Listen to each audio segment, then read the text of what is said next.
Ako si Demokrito Aljon M. Diamante. Nahimong mayor sa Tuburan ni atong 2010 hangtod 2019.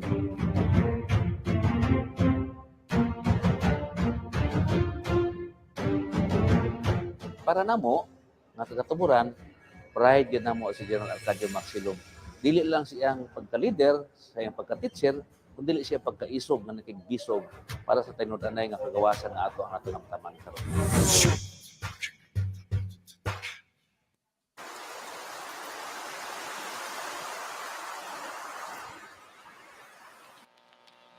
O Pilipinas, yuta kong natawhan, ning kinabuhi ko, akong itugyan, ning kasing-kasing po, perme lang kasubo, tungod sa gobyerno, nga dili pa ato. Kinsa pa kaha ang Ining maong awit, nagsugilo sa pakigbisog alang sa kagawasan sa atong mga Subuanong revolusyonaryo.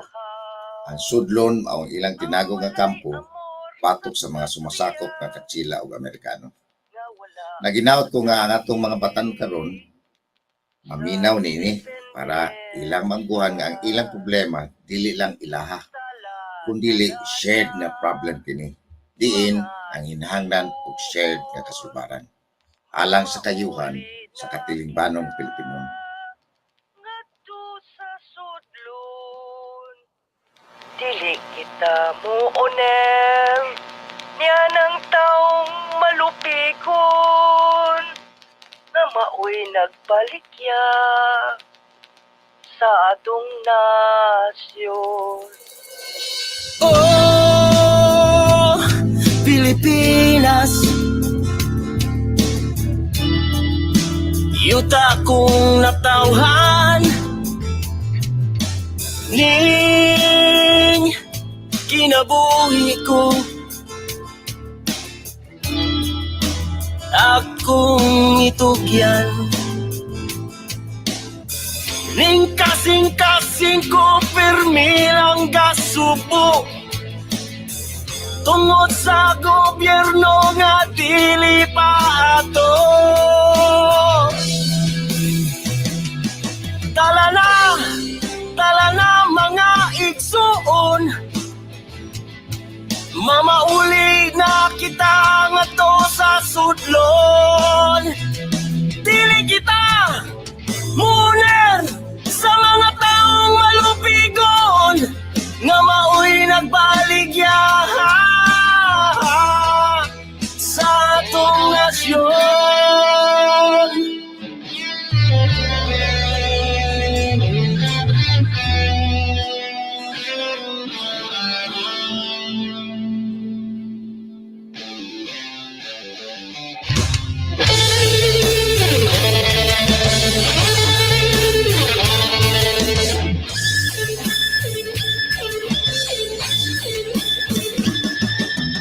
Kinsa makahang dili mabalaka, kinsa makahang way amor sa patriya, kinsa makahang dili mabalaka nga wala hatagi sa independensya.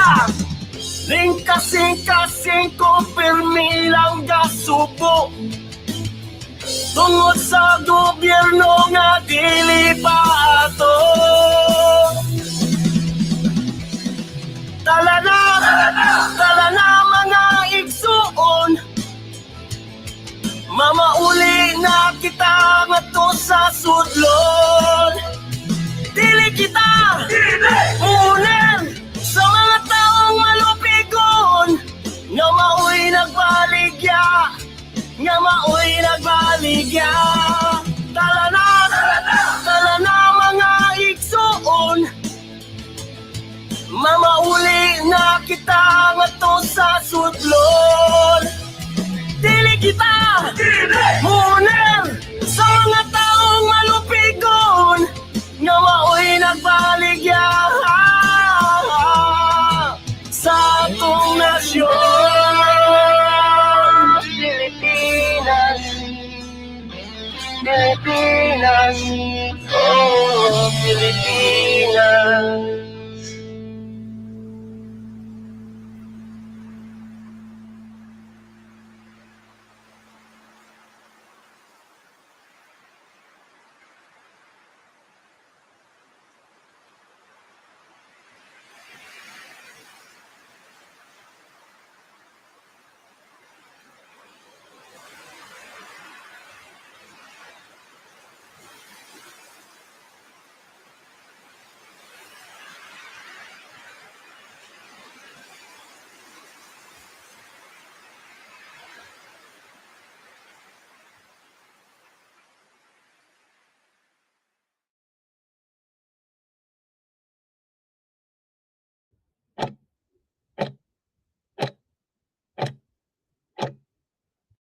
Nag-ampo kami kanina alang sa usa ka susugbong hingpit nga nabago.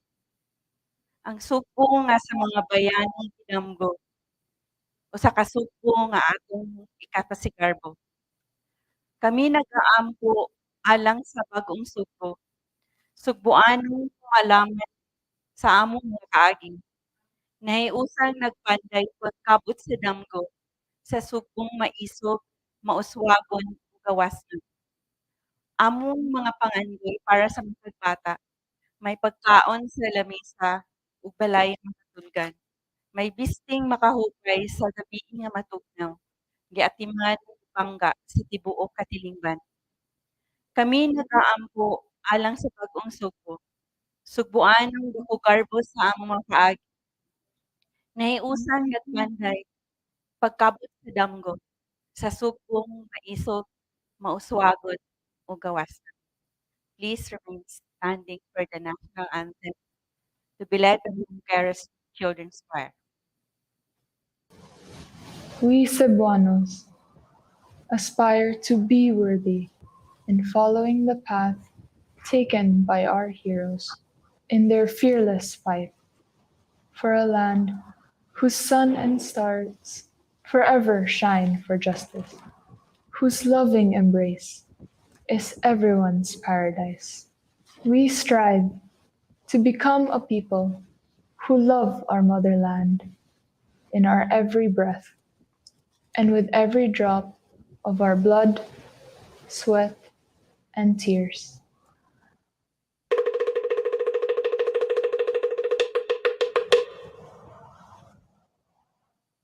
Bayang magiliw, perlas ng silanganan, alab ng puso, sa dibdib mo'y buhay. Lupang hinirang, nguyang ka ng magiting, sa manlulupi, di ka pasisikin, sa dagat at bundok, sa simoy at sa langit mong bukang, may hilak ang tula at awit sa paglayang minamahal. Ang islap ng watawat mo'y tagumpay na nagnilingling, ang dikuin na taraw niya kailan kamay di magdidilim. Lupa ng araw ng lalaki pagsinta, buhay ay langit sa piling mo. Aming ligaya na pa'y mang-aapit, ang mamatay ng dahil sa'yo. Daghang salamat. So we are please be seated. So daghang salamat sa 𝐿𝐴𝐴 Children's Choir. We are still fixing our audio here. We would like to ask our audience online if our audio is good, because here at the venue we have an echo. We have double audio and it distracts us. So ito naman. So we are celebrating today tomorrow. We would be celebrating tomorrow the 160th birthday of our hero, of the Cebu hero, General Arcadio Maxilom. So this event every year, wag ma-distracted ko no sa duha ka-audio. So we're so sorry to our online audience. Right now we are distracted here on site because of the muted na 'to ang Tikas TV, muted na 'to. Then, muted na sa Tia TV. Everything is okay. So, unsa may atong i-mute ana? Kini? So, unsa man atong problema? So, we are celebrating today the 160th birthday of our hero, General Arcadio Maxilom, even if his birthday is tomorrow. And we thank our audience this afternoon. We have our venue is full. Thank you for the students, the youth of Cebu, who are showing their love for our hero, General Maxilon. So, sa man, wala na tay problem. Lisod kaayo no, story ang ani. Kaya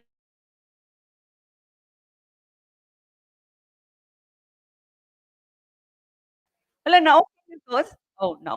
Balik na sad.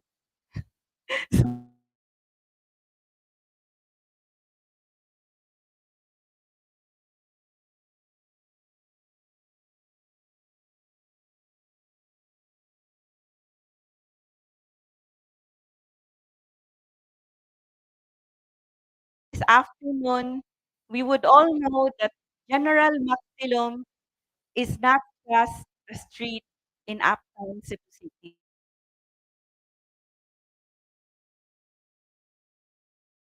Fearless general, a hero who shed his blood, sweat, and tears for our freedom. So, unsa man? Akin na 'to nga nawagtag na 'to. So, educators from the department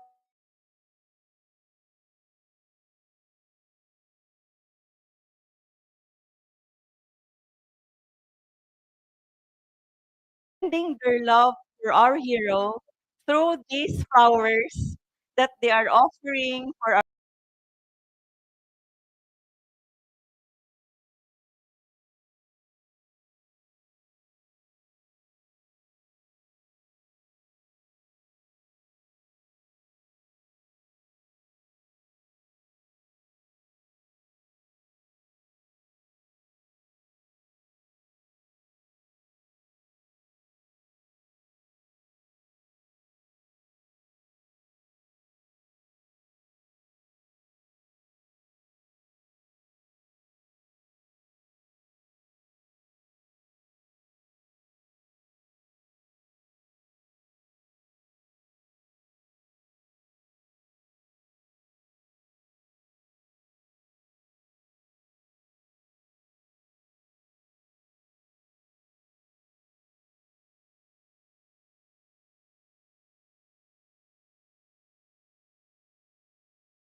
offered by through another Ferdinand.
Arcadio Maxilom. Kisa may mo blow, anak. Nagsigara.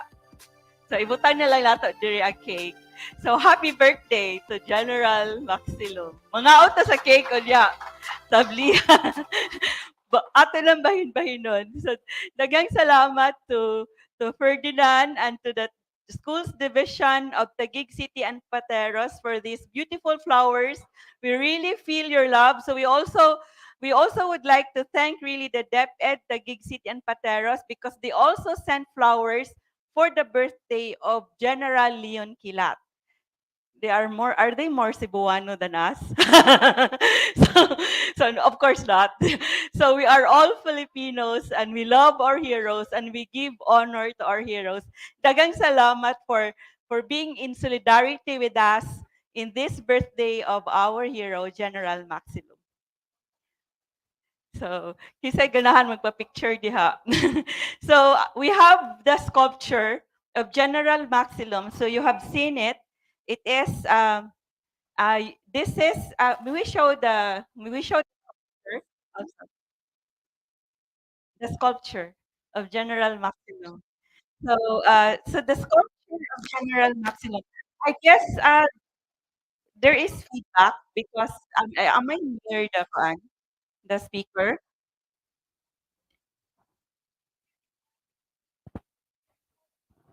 Hmm?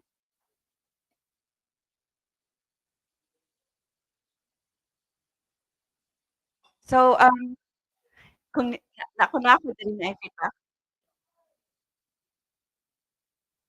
So this sculpture of General Maximum, you will show it. You have the camera nearer to the sculpture. So the sculpture of General Maximum was unveiled earlier this year to celebrate our hero. So this was unveiled in January of this year because supposedly we should have unveiled it in the celebration of the Pasko sa Kagawasan on December 29. Uh, so when was the Pasko sa Kagawasan? It was the December 29, 1898 was the Thanksgiving celebration for the victory of the Cebu Revolution against Spain. And the victory of the Cebu Revolution against Spain happened on, do you know what date? Christmas Eve of December 24, 1898. So this year, we would be celebrating again. Kailan mo ng 1898? 2022 minus 1898. That would be how many years? We would be 120, kapila na na year? 124? Sure? 25th. 24 pa? But 124th year of the victory of the Cebu Revolution against Spain. So now we are still distracted here at the venue because of our audience.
difficulties.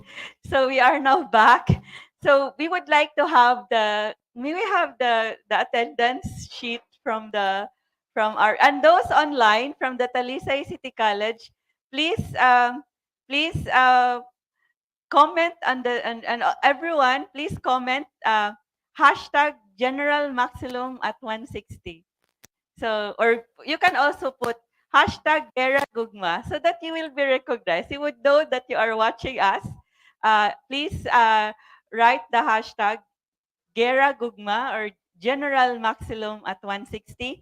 So we have wala many kanang organizations. So we have more than how many? 40, 40 or 30 students from Talisay City College. They are from the uh, course of education, major in social science. So we are so happy that you are with us, to know with us, to revisit our history, to know the battles fought and led by General Maxilom. And we also would like to thank those who are joining us online. We greet Ahmed Quizon, Ahmed the from the LTFRB, and also a staunch advocate of Lapu-Lapu. Daghang salamat for joining us. Also, we would like to thank the schools division of Taguig City and Pateros, and the Cebu Technological University Tuburan campus. Thank you for joining us, and congratulations to CTU for being one of the top schools in the country. Congratulations. We would also like to thank someone from Summer National School. May I have my other phone for me to know the comments? So also, we would like to greet everyone who is watching online right now with us. So naman lagi ni sa bago Jetro Kera. So please write the hashtag. Please put this on the Congress page. So this afternoon, today is a celebration. So tomorrow is the birthday of General Maxilom. So what would be the birthday of General Maxilom? November 13, 18. Wrong. Sige lang. So, anyway, so this is the 160th birthday. So, daghang salamat to everyone who is commenting. We have Kyle, BSHM Poseidon, Kari, and we have Jonelle, Mary, Kate, Jonelle, and Kim. And Ferdy Aparticio says 1862, and Michael says Guerra Gugma. Carl says General Maxilom at 160. Kian Fernandez from the BSHM 1 Poseidon says General Maxilom at 160. So daghang salamat for commenting and for joining us in this very exciting event. We would be showing our love to General Maxilom through knowing his battles, hearing the sights and sounds of battles 120 years ago, how they defeated our colonizers, and also we would be showing our love to the general, to our hero, through the words of love from our Cebuano youth, and also from those here. So we would like to hear from you if you will have questions. So this is our first time, or this is the first time that we have so many young people during or after the pandemic in the audience. So we are so happy and we're so excited that you are here with us. And also, we have so many also students online joining us right now and saying hashtag Guerra Gugma, hashtag General Maxilom at 160. So present man gyud ang Poseidon, ingon si Tess. and then and then of course we have the social studies base to educate. Proud hashtag proud Visaya says Anjali Sangan Pason.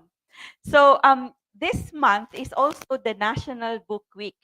So of course you wouldn't know. We are celebrating.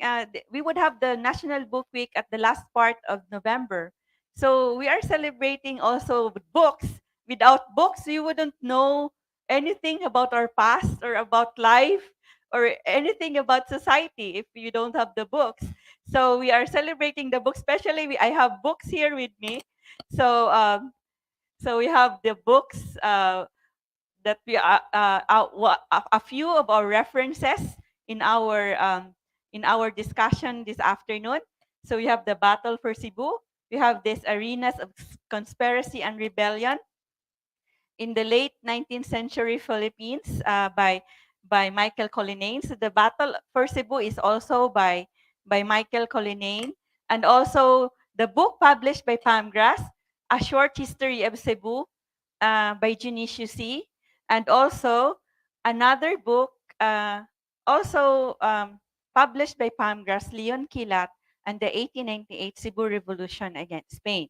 And also this book, very important book, by Dr. Rizal Mujarez, The War Against the Americans. So these are some books.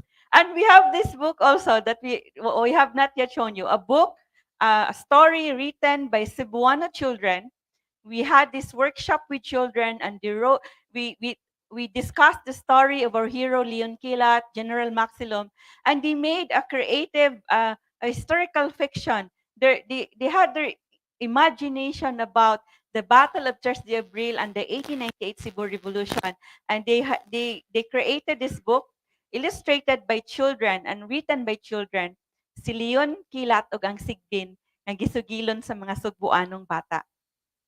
So congratulations to the children for creating that very interesting book. So our highlights in our event this afternoon, we will have conversations with our resource person on the battles fought by General Maxilom, and we will also listen to the words of love by our Cebu youth, the winners of our extemporaneous speech contest regarding General Maxilom, to celebrate General Maxilom last year. We would be hearing the winning pieces, about just 1 minute or so speeches. And also, we will have love songs for General Maxilom to be performed by our very talented 𝐵𝐴𝐿 𝐵𝐴𝐿. And the songs that they would perform are dedicated to General Maxilom, and they are all in this album, also produced by Pamgras. Me show me.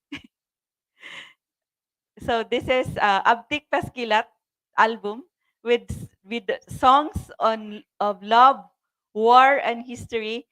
And we also have these songs are also performed in the stage play produced also by Pamgras and the partners of the Rebranding 𝐂𝐞𝐥 Street program, University of San Carlos, University of the Visayas, University of San Jose Recoletos, and the 5 barangays along 𝐂𝐞𝐥 Street. So the 𝐵𝐴𝐿 was last staged in 2019. So supposedly it should have restaging, but the pandemic happened. So there were 3 performances in 2019 of the 𝐵𝐴𝐿 play. It is a story about the children, two children from 𝐂𝐞𝐥 Street, who went back in time and witnessed the 1898 Cebu Revolution against Spain. And of course, our performers this afternoon are also some of the performers of the 𝐵𝐴𝐿 play, and they developed their talents through through the rehearsals and through the play. So they were not actors in the past, but they are able to act because of the trainings in the theater, in the community theater 𝐵𝐴𝐿 Teatro 𝐂𝐞𝐥. So we would also be watching some clips of the video produced by Pamgras on General Arcadio Maxilom, the last man standing. So there are actually interviews with our author, like Dr. Michael Collinane, our resource persons, Dr. Jobers Reyes Bersales. We have interviews from the descendants of General Maxilom, the relatives of General Maxilom, and we say malipayong adlaw nga tawhan, gera gugma to one of our uh, partners in Palmgrass events, always here to celebrate with us. Raul Buzon from from the graduate also of sociology, anthropology, sociology of the university or history, and a graduate of history of the University of San Carlos. So of course, as we go along, we request you to give your questions and comments because you would be giving these to our resource person.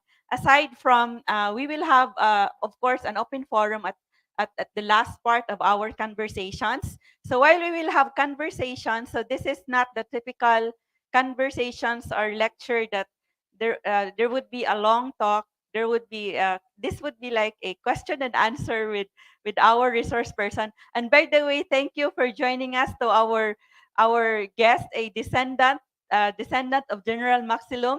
May we show our audience? May our camera show our audience to the descendant of General Maxilom he came from Tuburan. His roots are from Tuburan. So we have here Ray Roma, and who came here to celebrate with us the birthday of General Maxilom. So may we show our audience our full house audience also. Can you pan it and show our audience? We are all having masks. So we have social distancing and we have masks. So so, so thank you also to the descendants of the veterans of World War II. Thank you for always joining our events, and thank you to those online joining us. So dili data maglangan. So we would like to introduce to you. He is with us for the second time. He is a well recommended by historians to speak about this period of in Cebu history. He is a history researcher of the city of Talisay, and he is a member of the Cultural Affairs Office of the Talisay City. He is currently taking up his master's in history from the University of San Carlos. He already got his master's in theology. So God and country, gid ni. Theology from the Seminario Mayor de San Carlos. Of course, we know that Seminario Mayor de San Carlos is the school of our heroes.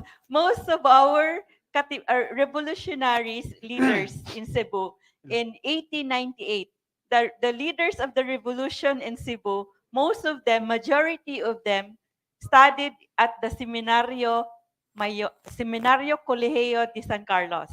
So, so our resource person this afternoon has his master's in theology. Hapit na di siya mapari. He nearly became gumburza. He nearly became a priest.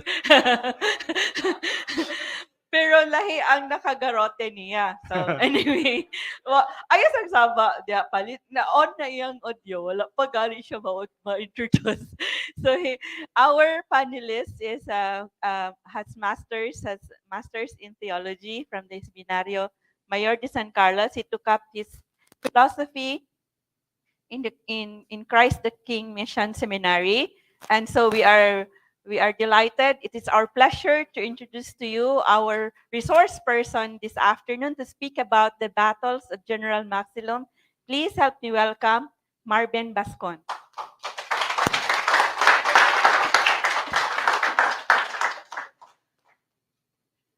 Please greet your fans, Professor Marben. Okay, na-shock ko sa introduction pero mayong hapon o welcome sa 160th birthday ni General Arcadio Maxilom. Daghang salamat, Marben.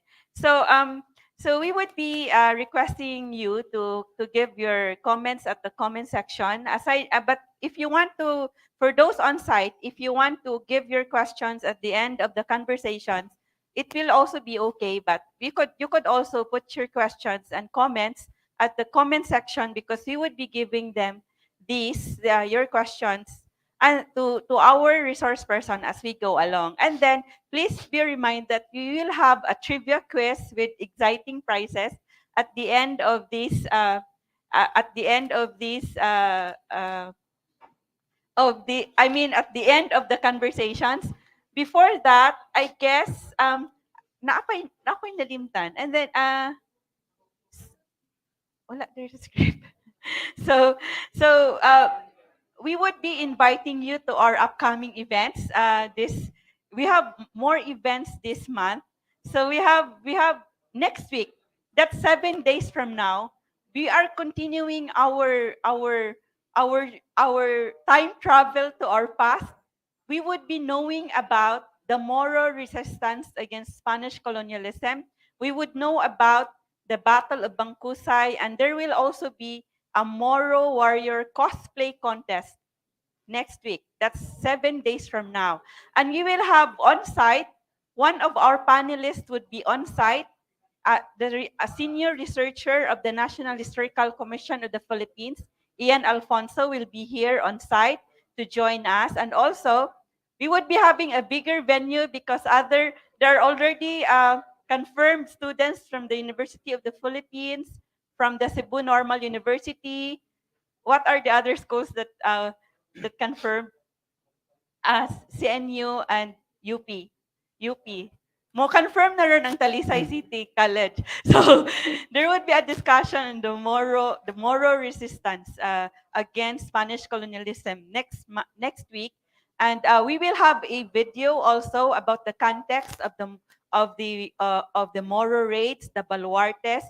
We will have also as panelists from the University of the Philippines Institute of Islamic Studies, Professor Darwin Absari, and we will have the former commissioner of the National Commission for Muslim Filipinos, the National Commission, Chris, is it National Commission for Muslim Filipinos? So Fatmawati Salapudin, we will have her as one of our panelists next week. So we would like to show you this video, very short, just 30 seconds, about, may we show again our pwede makita na tong sculpture. So you will see our sculpture, this beautiful sculpture portraying General Maxilom. This is created by Cebuano artist, Cebu artist Radel Paredes. And this is his depiction of General Maxilom in a battle against the enemies, the colonizers, and also with the other.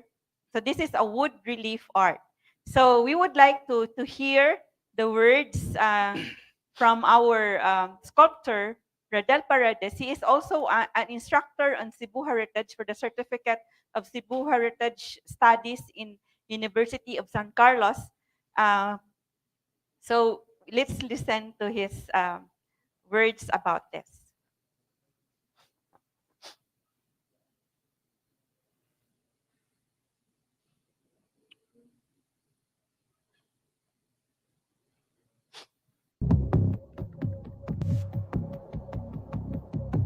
Si Arcadio Maxilom ang usagid sa pinakadugay na ni surrender sa gubat, no. Daganan ka ng mga leaders sa anti-Spanish nga war before that nga murag mas nauna sa pag-surrender, pero lahi si Maxilom kay medyo dugay gid siya ni surrender, no. So niaway gid sa kontra sa mga Amerikano, no?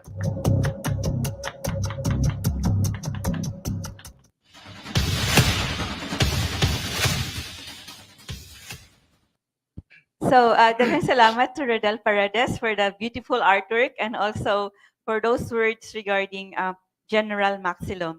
So, right now we would invite you to listen and to watch this performance by one of the viral songs produced by Pamgras the Cebu Heritage Hotel, and this is also from this album Abtik Paskilat. This is published at the YouTube account of Pamgras the Cebu Heritage Hotel. The song is entitled Kuyugiko, composed The lyrics are by Agripina, and that's me. What ko magpaila-ila, lo? And then the music is composed by Jeff Escarda. The original performance was by is by Jerlyn Abanyo. So right now, our bagong Teatro Hongkera actors, performers would be performing this 1 million. This has already 1 million views at YouTube. And the video of that was made by Social Communications Asia's Prospero Lapot, our partner in our Heritage Awareness Program. And so this is our performers ready? Ready na? Are they now ready? Are they now? Nana sila yung microphone? So is the music ready? So please help me welcome 𝐂𝐞𝐥𝐞𝐫𝐚𝐥 by Mabel Sortones and by Mabel and Jomar.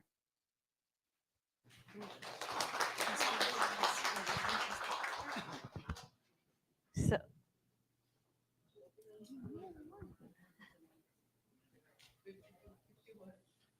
Lulu.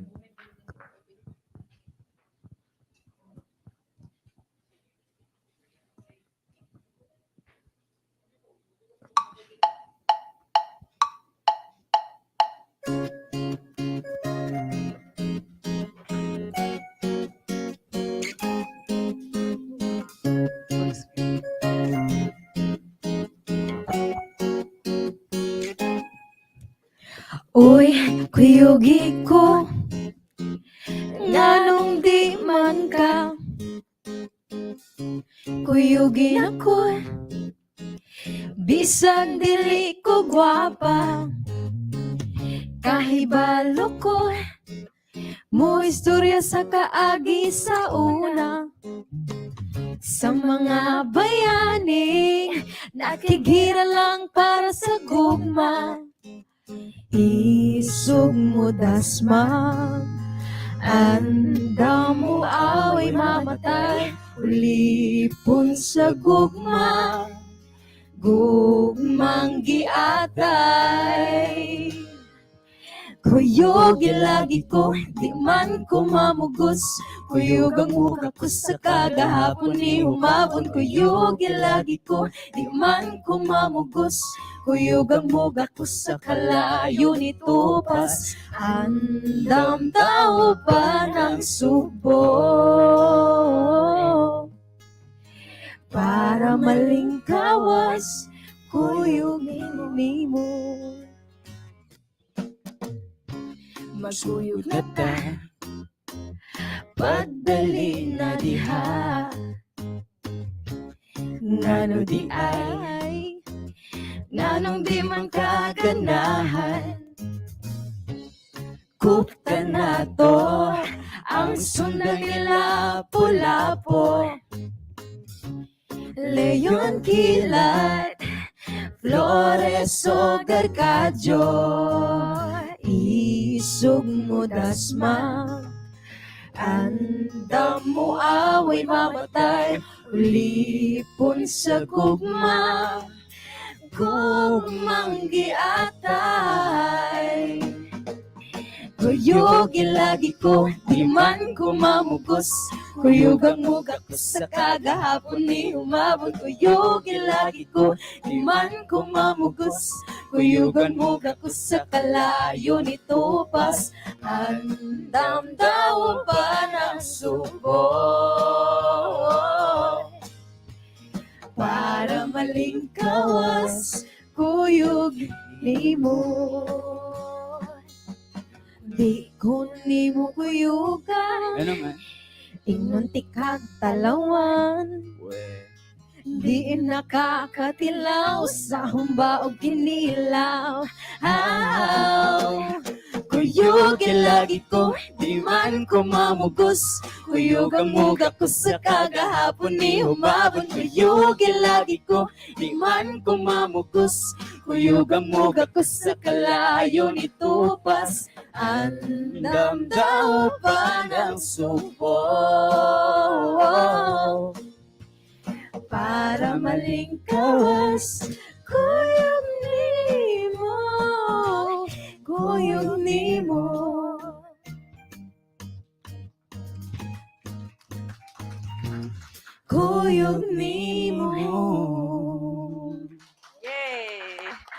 congratulations.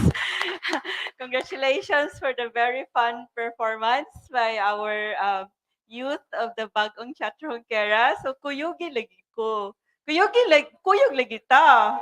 Kung di mo kuyog, talawan yun mo. Di mo katilaw sa humba o kinilaw. Named after heroes at Palmgras de Cebu Heritage Hotel. These Cebuano dishes, Visayan dishes, kinilaw, and humba are all named after hero. And the humba is named after the humba at Palmgras Kapihan ni Lumaya is named humba ni Maxilom. And our ikaunom nga andana is also named ikatunom nga andana General Arcadio Maxilom. So we honor our hero through our food, our rooms and our floors. So daghang salamat for that performance and also for joining the fun to our audience. So nauway ra tagpakpak, no? Nauway ra tagpakpak. So now we would now give the first question to our resource person. So, nawag na akong script. So our first question is, may we show the question?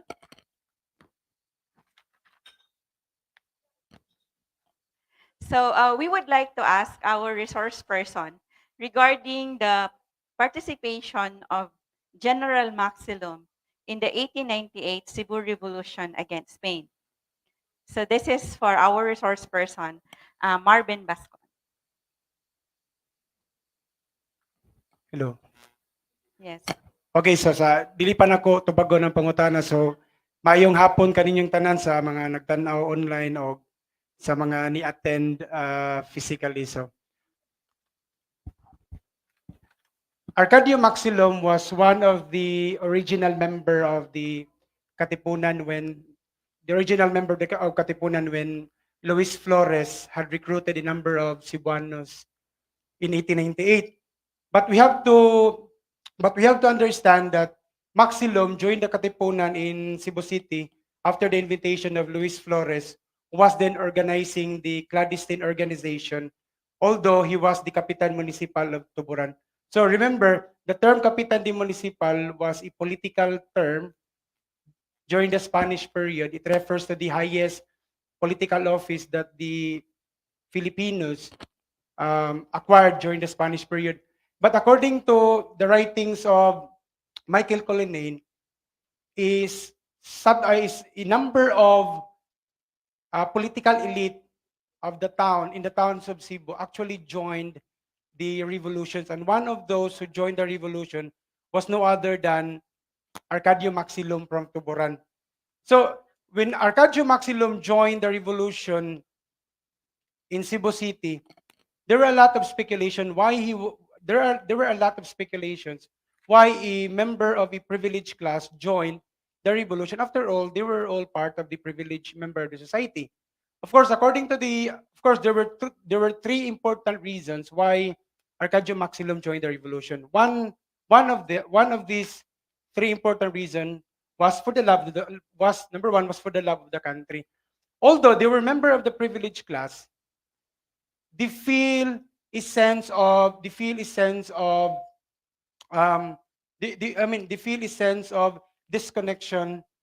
of the identity of being a Cebuano, because we were then colonized by Spain during that time. The number two, a number of friends of Maxilom in the political sphere in Cebu were actually joining the revolution.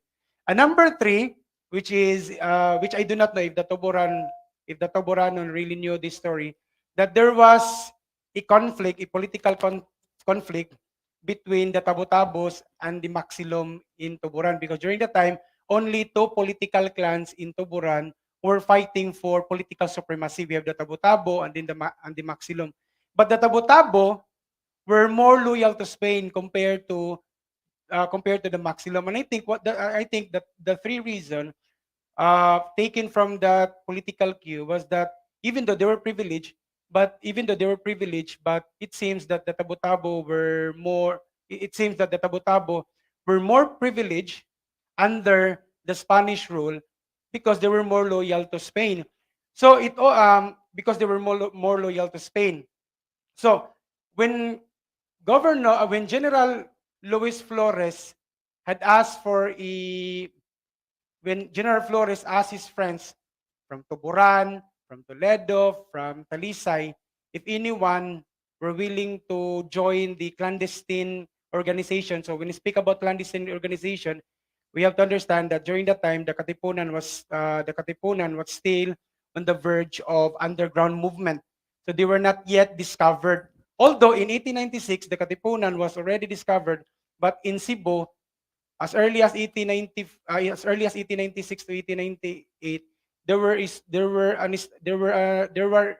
Katipunan were already in movement, but for the Cebuano, for the Spaniards assigned in Cebuano, for them, it seems that the movement was not yet fully materialized. But one of the important aspect in terms of participation of Arcadio Maxilom was on April 15, 1898. The April 15, 1898 was a bloody attack of Arcadio Maxilom in Tuburan. What happened that time? After he was been appointed as captain of Luis Flores, he was been appointed as captain of Luis Flores within the Katipunan rank. He was been tasked to do a uprising in Tuburan. In fact, it happened on April 15, 1898, when some of the members of the Katipunan attacked the town plaza of Tuburan. When they attacked the town plaza of Tuburan, they never realized that Tuburan during that time was already reinforced by the military. They were already reinforced by the cazadores. So they were expecting that when they attacked the plaza, there were a small number of soldiers assigned there, but it was already, when they attacked, there were already many soldiers assigned in Tuburan during that time, particularly the plaza, because during that time, the plaza, although at the center of the population, the plaza then became the battle point or conflict between the Spaniards and the forces of between the forces of Maxilom and the Spaniards. So we have to understand that one of the important contribution of Maxilom in the 1898 uprising was that he became the leader of the movement in Tuburan, in which many of the Tuburan actually joined the revolution. Second, Maxilom also was pivotal in the organization of revolts in Talisay. Why? Because when he was in Cebu, when he was in Cebu City, there was a talk in Talisay and in Pardo concerning the looming revolt that happened. And in fact, he actually helped Leon Quilat and the Aliños in Talisay in staging the revolt. And this successful staging of revolt helped him, according to Luis Flores, and in fact made him brigadier general. You try to imagine that after he was been made into captain, and after he was been made into captain, and he was helping the Talisaynos as well as a number of Cebuanos in Pardo and in Tabunok in staging the revolts against the Spaniards. He was being made into a brigadier general. And this time, when he became a brigadier general, he actually led the western part of Cebu during that time. So you try to imagine that when Maxilom became the leader, when he became the leader, he also became the model of the revolutions in Toledo, Balamban, Asturias, and in Tabuelan. So by looking at these incidents, the revolt of Maxilom against the Spaniard paved the way. It really paved the way for more towns in the western part of Cebu to revolt against the Spaniards in general. Because when Leon Quilat was murdered, there were only few Cebuanos who actually continued the revolution in Cebu. And one of those who continued the revolution in Cebu was no other than Arcadio Maxilom. And we have to understand that this revolution doesn't end with the expulsion of the Spaniards in 1898, but it really continues when the Americans arrived, because as what some of the Toboranan had said, that Arcadio Maxilom, as what the Toboranan had said, that Arcadio Maxilom, Maxilom's bravery doesn't end with the expulsion of the Spaniards, but it really continues when the Americans came, and it took Arcadio Maxilom 3 years. 3 years to fight against the colonizer. 3 years in fight against the colonizers with two colonizing powers here. First, he fought against the Spaniards in 1888, and he fought in 1899 to 1901 until he eventually surrendered to the Americans in 1901. Daghang salamat, Marvin, soon to be professor. So we know the very big contribution of General Maxilom, because after Leon Quilat died on April 8, 1898, it was General Luis Flores and also General Maxilom who continued the revolution.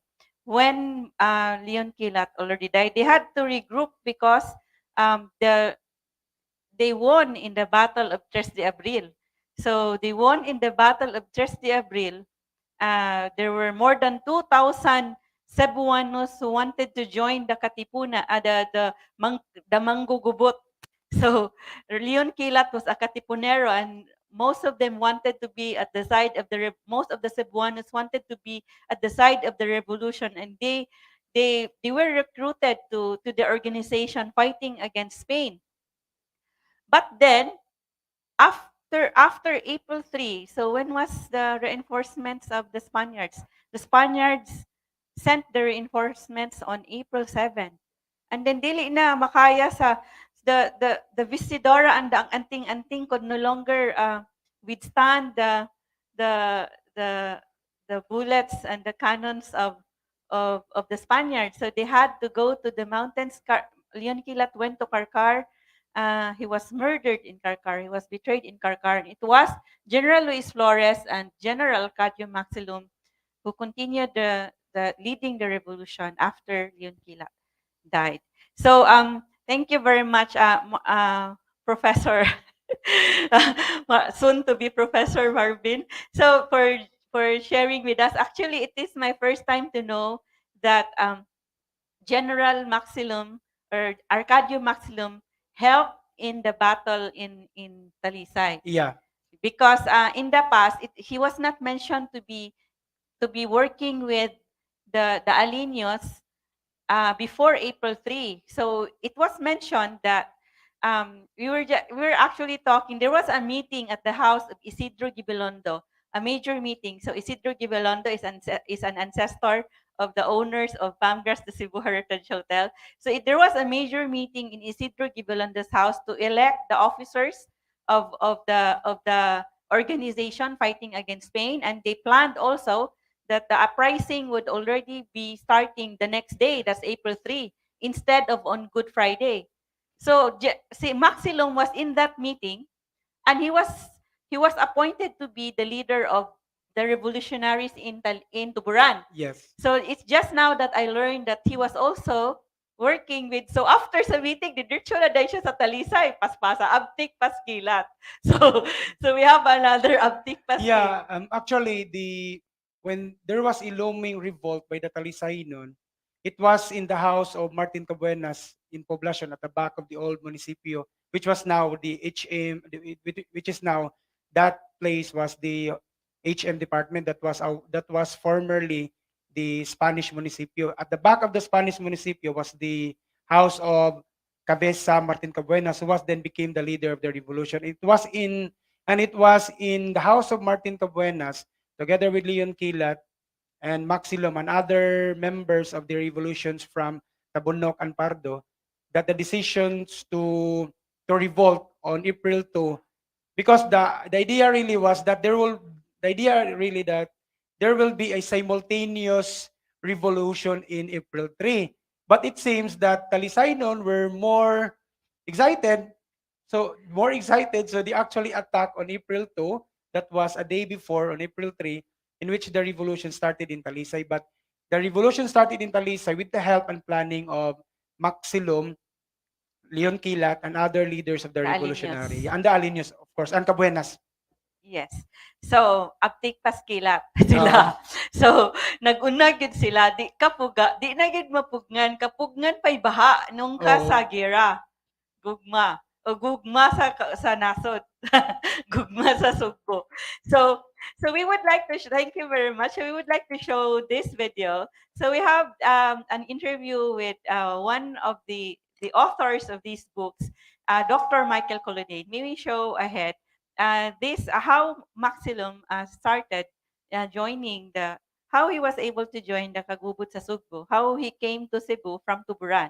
So we have this interview, just a very short excerpt, like a minute, from Dr. Michael Colonnade regarding how Maxilom was able to come to Cebu. Also from Dr. Jobers Bersales. So this is the video.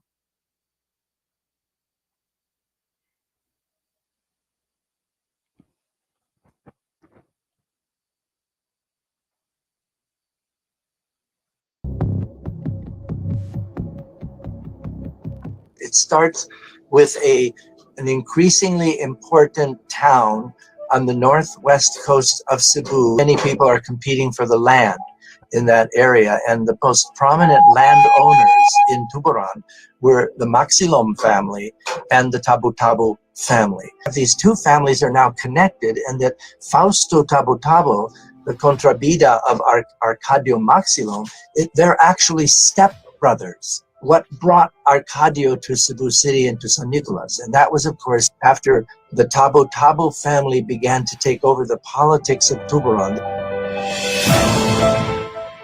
𝐷𝗶𝗶𝗵 Fausto accused him, slandered him of being head of one of the terrorists of the Katipunan in Manila.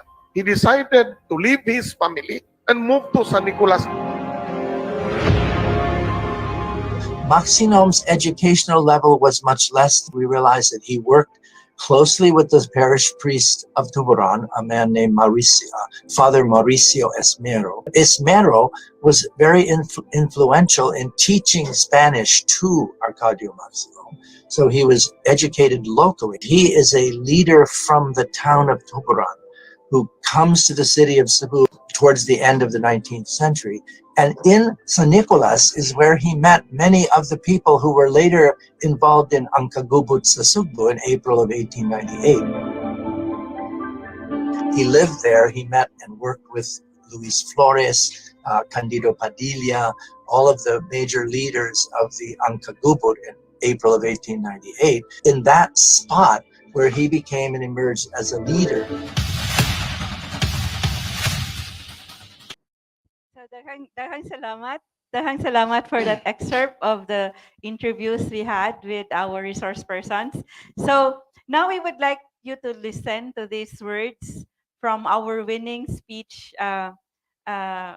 contestants last year regarding it's a tribute for General Maxilom. And then we have the fifth with the fifth place, who is also from Talisay City. So we have Isabella Abadia. We would like to listen to her words for General Maxilom. So this is Isabella from Talisay City National Science High School. National Science High School. Citizens' only responsibility is to strive for the betterment of his own country. It is a question that leaves us people to ask, to reflect, and to ponder within ourselves. How can we do this? Well, one way that we can execute this is very simple, but it is essential in order for us to become heroes. It is by simply abiding and following health protocols in order to protect others and our own personal safety. Another one can be through helping frontliners and others in need, who are in need of service, help, and support in these trying times. There may be many, many other options that we can introduce to people today. However, it is no use without the true, genuine intention of the masses, us Cebuanos in this country. I ask you all today, are you willing to take these steps in order to become the heroes that our country needs in the middle of this COVID-19 pandemic? The choice is up to you. That would be all. Thank you. So, daghang salamat to Isabella. So, actually, it was an extemporaneous speech contest, and she was asked, how can we be heroes like General Maxilom during this pandemic? So, that was her answer, and she won the 5th place, also from Talisay City. Congratulations to Talisay nun, as brave as and as intelligent as the Aliños. So, there is also this poetry contest, spoken poetry on the spot also. Spoken poetry contest for General Maxilom. We would like you to hear these few seconds of words of love for General Maxilom. So this is from Clark Pantinople. Katipunero. Ang katipusang katipunero, naunsa ba? Abi na ako og si Andres Bonifacio. Mao manggod pirmi gibalik-balik sa sibika nga libro. Ug wala ko mo apil aning contest diri sa Palmgras kay ang premyo lagi libre nga kwarto. Sakto ba ang premyo? Di gyud ko mahibalo. Ug wa ko mo apil aning contest diri gamit ang pinulungang Cebuano, di gyud ko mahibalo. Nga ang katapusang katipunero lumad di ay nga taga-tuburan Cebu. Ang atong maisog nga si General Arcadio pakpak sa mo eh. Mao di ay nausab ang pangalan sa Mango Avenue.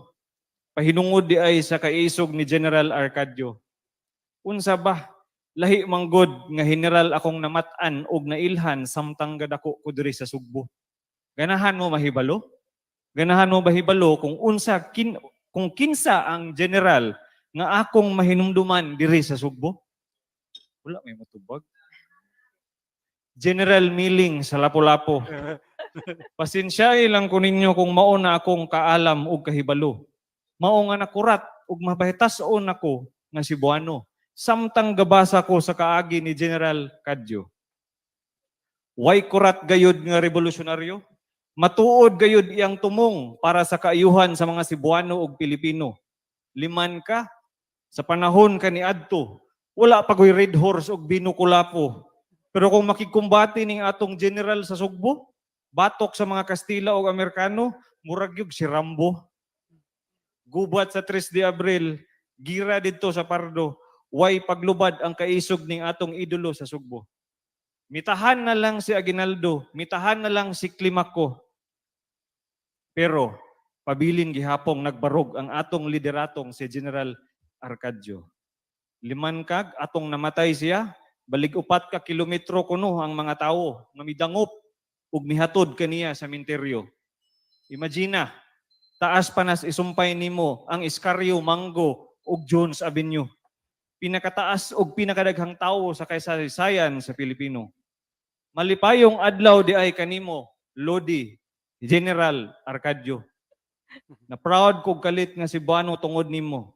Pero karon nga nasayod nako aning istorya nimo sa kasaysayan sa Sugbo, nakahinuklog ko kung unsa kaha ang putahe na paborito ni General Arcadio. Utan Bisaya ba?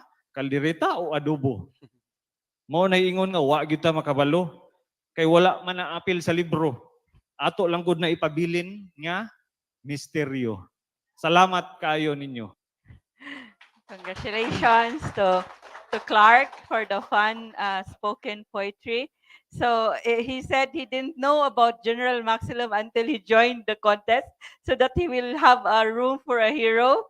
So we'll have a free room for a hero. And of course, he was asked, he only knew General Milling and not General Maxilom in the past. So he's thankful and he's proud that he's a Cebuano because of the bravery of General Maxilom. And he wonders what was the favorite dish of General Maxilom. And of course, the descendants would told me, or they were discussing that they really like actually humba. Their humba is actually in kanang taro. Usay Gabi. ha? Taro? O kanang dili taro gyud kanang Taro. tinaro ang Taro. humba ba? Kanang ibutang sa kanang lata bitaw Lata, sa o kanang lata sa mantika man na, di ba? Kanang sa kataro niya kanang mo na gyud ang favorite. So wala gyud, so we're not so it was not a coincidence that it is actually a coincidence that we named the humba, the bestseller humba, in honor of Maxilom here at Palmgrass Kapihan ni Lumaya. So now, so we have with us at the National Quincentennial Committee page, Ferdinand Pagao. I hope you have seen us offer the flowers that you sent us. We thank you for expressing your love also to our hero, even through the distance, even if you're in Luzon, you still were able to send your love and your admiration for our hero through the flowers that you sent. May we show again the General Maxilom sculpture with the flowers from the DepEd Taguig. Very beautiful flowers to honor our hero, General Arcadio Maxilom, from the Department of Education, Schools Division of Taguig City and Pateros. Thank you very much. And also they also sent during in the birthday of General 𝐿𝐿𝐿𝐿𝐿𝐿𝐿𝐿𝐿, they also sent flowers to the monument of 𝐿𝐿𝐿𝐿𝐿𝐿 in Karkar. But with the staff of Palmgrass went to Karkar to offer the flowers. So even the Karkaranons were surprised. Why are there flowers for General Maxilom on July 27 on that day? So they didn't know that it was General 𝐿𝐿𝐿𝐿𝐿𝐿's birthday. But of course, our brothers and sisters, our friends from Luzon know about it, of course, because of our heritage events, and also they also read the books about Cebu. Of course, these are all exploits of our heroes, and we are one in the struggle for freedom all over the archipelago in our country. So thank you very much to our educators from Luzon, from DepEd, Taguig City, and Pateros. So now, you have heard the words of love from our youth, from Isabella, from Talisay, and also from Clark. Now we would like to give this question to our resource person, from a researcher from Talisay City College, also from the Talisay City Cultural Heritage Commission, Cultural and Historical Commission of Talisay City. We would like to ask Marben Bascon regarding what were the most important battles of Maxilom in the revolution against the Spaniards. Okay, when it comes to battles, in Cebu, there was only one major battles that fought. It was on the 3 de Abril. But on the side of General Maxilom, there were actually 4. One is minor, then 3 can be considered as major. The first one was that even though he was not part of the battle, but he was one of the leading organizer of the revolutions on April 2, 1898 in Talisay. It was him together with Leon Quilat and Luis Flores. Or after the uprising in April 2, actually the April 2, 1898 uprising in Talisay was very successful. Why it is very successful? Because it totally kicked out the Spaniards in Talisay. For example, they killed a number of Guardia Civil in Talisay. Then, aside from killing the Guardia Civil in Talisay, they also burned the Casa Hacienda of the Agustinian. Not only burning the Casa Hacienda of the Agustinian in Oldog, by the way, the term Oldog in Talisay was a derogatory term for friars in which their main house of their Casa de Hacienda de Talisay was in Oldog. And aside from burning the Casa de Hacienda, the Katipunero also murdered the administrator of the Hacienda, Engineer Baldomero Balyonga, together with his family. Then aside from the April 2, General Maxilom also was part of the April 3 uprising in 3 de Abril. But I'm going to focus on two important battles that give the name or prestige of General Arcadio Maxilom as one of the great general in the Cebuano history during the Spanish period. Number one was the Battle of Sudlo, known as the Battle of Tabla and Bitlang. So it was in the Battle of Tabla and Bitlang in April 10, 1898, together with Don Luis Flores, Don Alijo Mendoza, Don Elpidio Rama, and Natalio Tabar. So you try to imagine that the Katipuneros during that time, using only their weapons, their amassed weapons from fallen cazadores and bolos, that they were able to defeat a much superior number and a much number of soldier at the same time, a European type of armaments. They were eventually able to defeat a number of Spaniards who wanted to, Spaniards who wanted to invade Sudlon.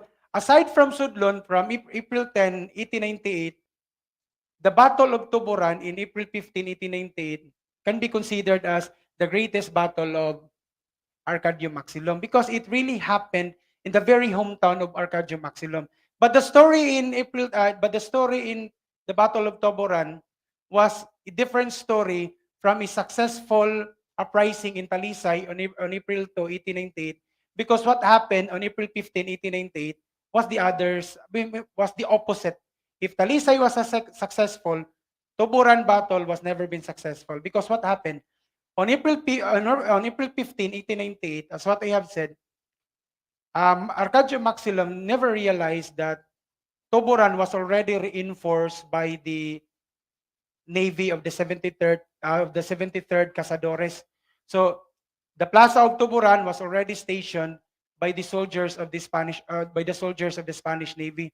Then when they attacked, they never realized that a number of Guardia Civil and Cazadores, as well as a number of loyalists, actually already encamped in the Plaza of Tuburan. So what happened? They actually defeated. They were defeated in the Battle of Tuburan, and they escaped in the mountains of Anihaw. So sad to say, when they escaped in the mountain of Anihaw after a defeat in the Battle of Tuburan, there were a reprisal. It was a harsh reprisal in which a number of Tuburanons, including a number of Principalia, relatives of Maxilom, as well as a number of relatives of the Tuburanons who joined the revolutionaries, were executed. Many of them were executed, and some of the houses were burned. Some of the houses were burned in Tuburan, except for the Casa Gobierno, the Convento, and the parish church. The rest were destroyed by the Spaniards as a reprisal of the uprising in Tuburan on April 15, 1898. So we can consider that although the April 15, 1898 uprising in Tuburan was a defeat for Maxilom, but it was a staging point never been experienced by the Tuburanons for quite a number of years, like 333 years, that Cebuano, by their own blood, Ituburanon, can actually started the revolutions. Although the revolutions materialized, but it did not end well because they were defeated. But the idea of organizing the revolution, by the way, by Maxilom, by organizing a revolution by Maxilom, this is a wake-up call. This is a wake-up call not only for the Tuburanon, but also for the towns near Tuburan, that the uprising was already happened. Okay. Daghang salamat, Marvin. So you would actually know the details of the battles of General Maxilom, like the April 15 battle here in the books by Junicio C. and also by Emil Hostin Baste.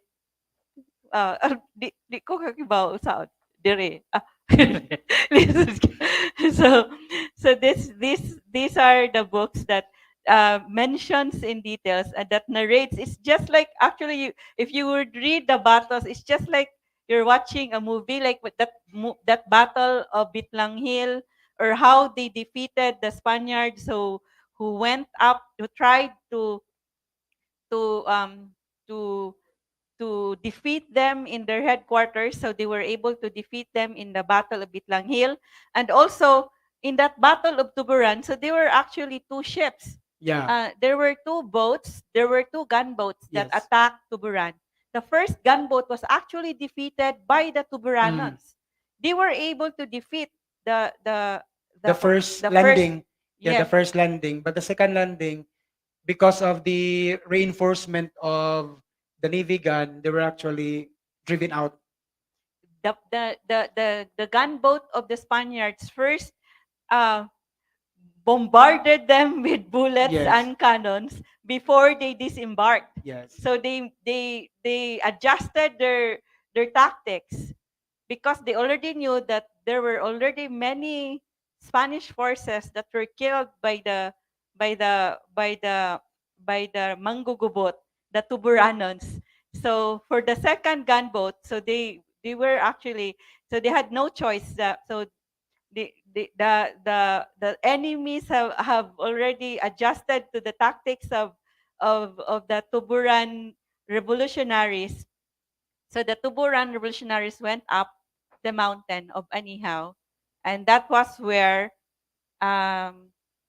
General Maxilom got the message from General Luis Flores and also from Jacinto Pacaña to go to Sudlon to continue the revolution, to regroup to continue the revolution against the Spaniards. Yeah. So, By the way, after the April 3 de Abril, most of the coastal towns that were already engaging in revolutions or uprisings, they were actually bombarded by the Spanish Navy, the Paragua and the Don Juan Austria. Actually, the Don Juan Austria and Paragua sailed from Talisay to the tip of northern part and bombarded the towns where the uprising really happened. That is why most of the towns, particularly in poblations, most of the houses that during the Spanish period, then if you will look, most of these houses they are no longer there because because they were destroyed during the bombardment right after the 3 de Abril. yes.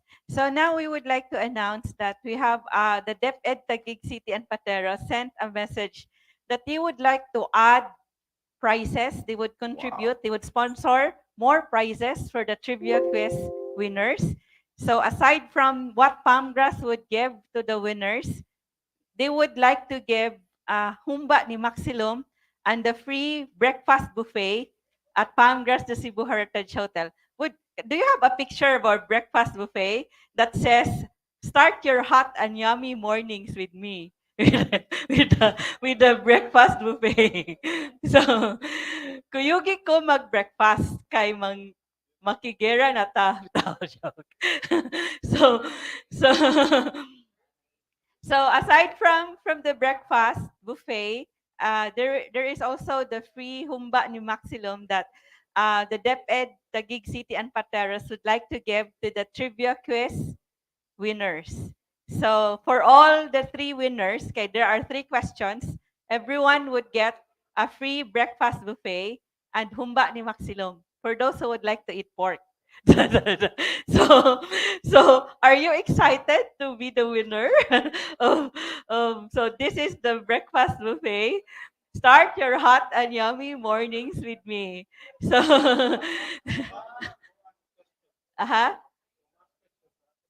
Russell, nabay price kung moatong question.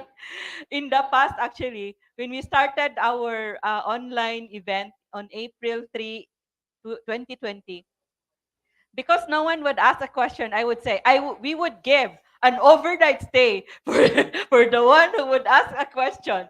Daghan naman kayo mo ask a question, so di na. So, and then, so, we would like to, so you can give your questions at the end of the conversations, but you can right now you can already ask your questions through the comment section of the Facebook Live event at Tamgrass. So now we would like to have this words from our also our speech contest, also from Talisay. From since Scholastica is Talisay, right? Yes. So grabe ni mga taga Talisay makadaog yun basta inistoryahay, no? May kay mo storya mga taga Talisay. May kay mga tik, no? dili dili kanang dili mga tik. They can just speak well for love of country. They can speak well about love and war, gera o gugma. May kay makigera og makigugma, mahigugma. May kayo mahigugma og makigera ang mga taga Talisay. So kay mga taga Talisay man ni majority sa tuod. And then he is from Saint Scholastica's Academy, and he won 4th place in the extemporaneous speech contest last year. So we would like to show this speech from Rilliazar Fernandez.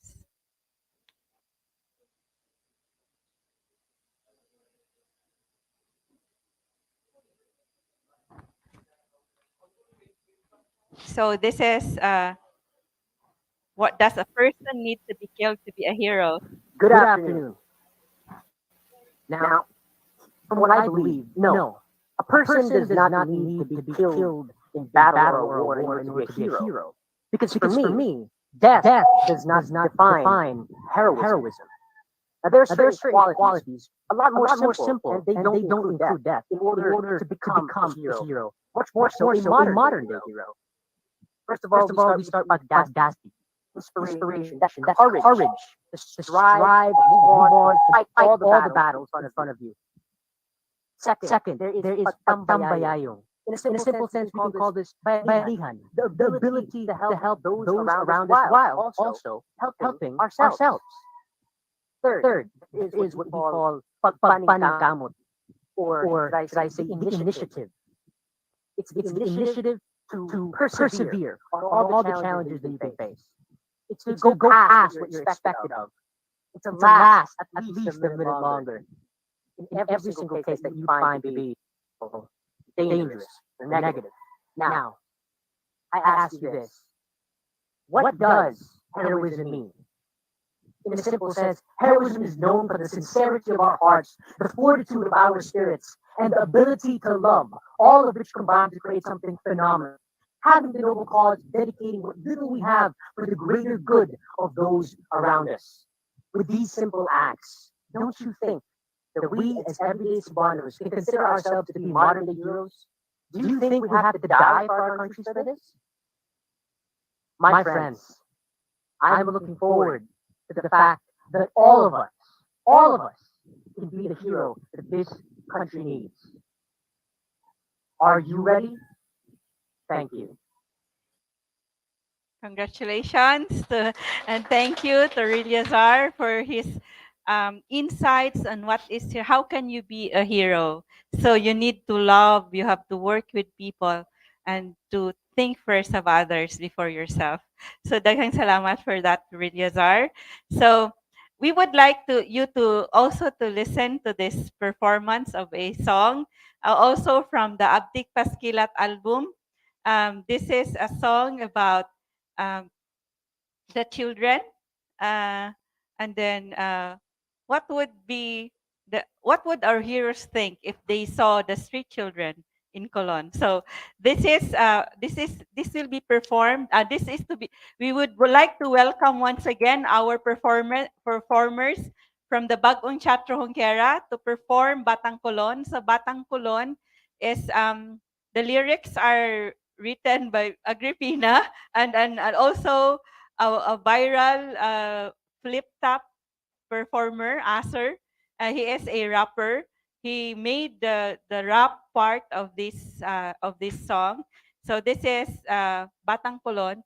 So is our music ready? So ready na sila.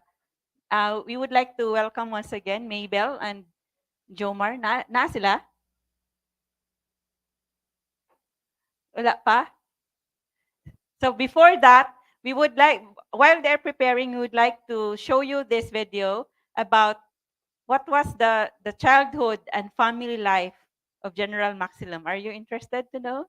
So this is from a descendant, a relative of General Maxilom, a New York-based journalist, Maribel Montibon, and also from his great-great-grandson, Colonel Talaugon. So may we show the Maxilom Video 3, Maxilom Childhood and Family Life.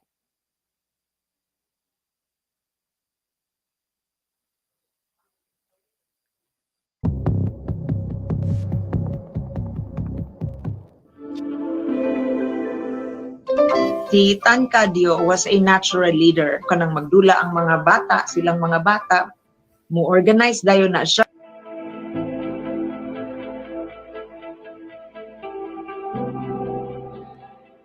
Spanish Guardia Civil occupied Tuburan. He observed tyrannies, abuses from the Guardia Civil to the extent of molesting women.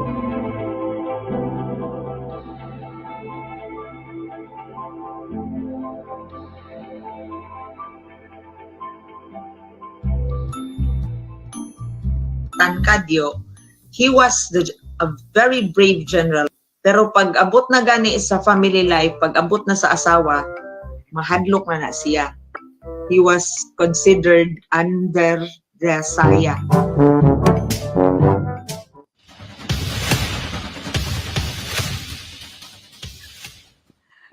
Daghang salamat. So, mapildi day. So, naapay mas general kay kang General Maxilom. Si General Suriaca was the commander-in-chief. So of course, can you show me? Please show me. So of course, we would always want to know what was the participation of the women, because actually before the Spaniards came, women had a high place in society. They were the healers. They were the spiritual leaders. So there couldn't be the warriors couldn't go to war. The dato or the leader of the community couldn't go to war without consulting the healers, the babaylan, the women, and the gays who were the spiritual leaders at that time. So right now, 300 years of Spanish colonial rule, they demonized the women, they demonized our healers. So what's now the role of the women? So of course, Commander-in-Chief Suriaca wouldn't have allowed General Maxilom to go to war if she didn't also have the same sentiments, right? If she didn't love the country as much as General Maxilom, she wouldn't allow the under Visaya. Grabe sa do under Visaya yun. But do you know, did you know, we had a discussion about under Visaya that actually being under Visaya was a tactic of the revolutionaries. They would wear saya to bluff to fool the enemy, and also women also wore saya. They would hide in Panay. They would hide the bolos, or in Samar, in the Balangiga massacre, they hid bolos under their saya. So the saya is a very important part. It is a very important weapon in the war. War and love. under karon pa ta kay Bao, under the saya dai si general. There is a general, the general commander-in-chief, commanding general Suriaca. So now we would like to show a yes. So there is an interaction from our audience, and then there is a short interaction from the descendant of ay sa kay butangan ta kag microphone kay ang atong online audience would like to hear what you want to say, and then the video. Okay, So this is Ray Roma, from a descendant of General Maxilom. He would like to share something yes, ma'am. about the under Visaya. Because there was an urban legend that to convince General Maxilom to surrender to the Americans, then Sergio Osmeña, who became president, wore women's clothes. I don't know if it was true. It's actually, Dr. When I asked Dr. Rizal Muars about that, it is common knowledge that Don Sergio Osmeña was actually, he wore a saya to evade the revolutionaries because he was not. Does our resource person would like to say so? Does he have anything to say about that? So, Yeah, actually. So Marben, please show Marben. Yeah, actually that was true, because most of the caricature of the bagong kusog from 1912 and even before the 1941, most of the caricature for President Sergio Osmeña is wearing a women's clothes, because it is a referral to that when the revolution started in Cebu City, he eventually fled, disguising as a woman. So it was technically a sort of, it's a disguising, but at the same time, it's a safety for Osmeña to hide from the anger of the revolution. He was actually wearing a barot saya, escaping from Cebu City. So dahil salamat, Marben, and dahil salamat for that question.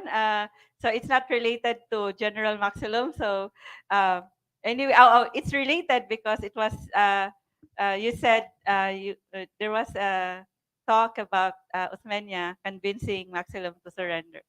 So now we would like to show this video because of the performance of our, this of Batang Kulon. So this is Acer and DJ.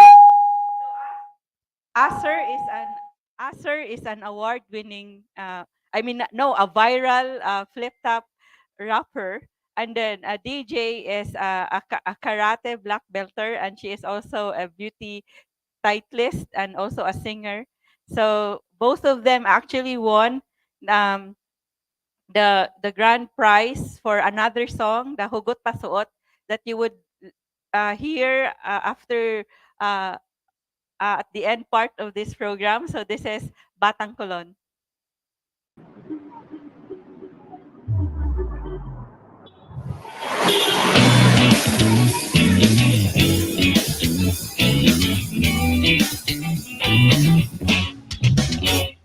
Taas na ang adlaw, bay pamahaw, ang batang kulon nga si Islaw.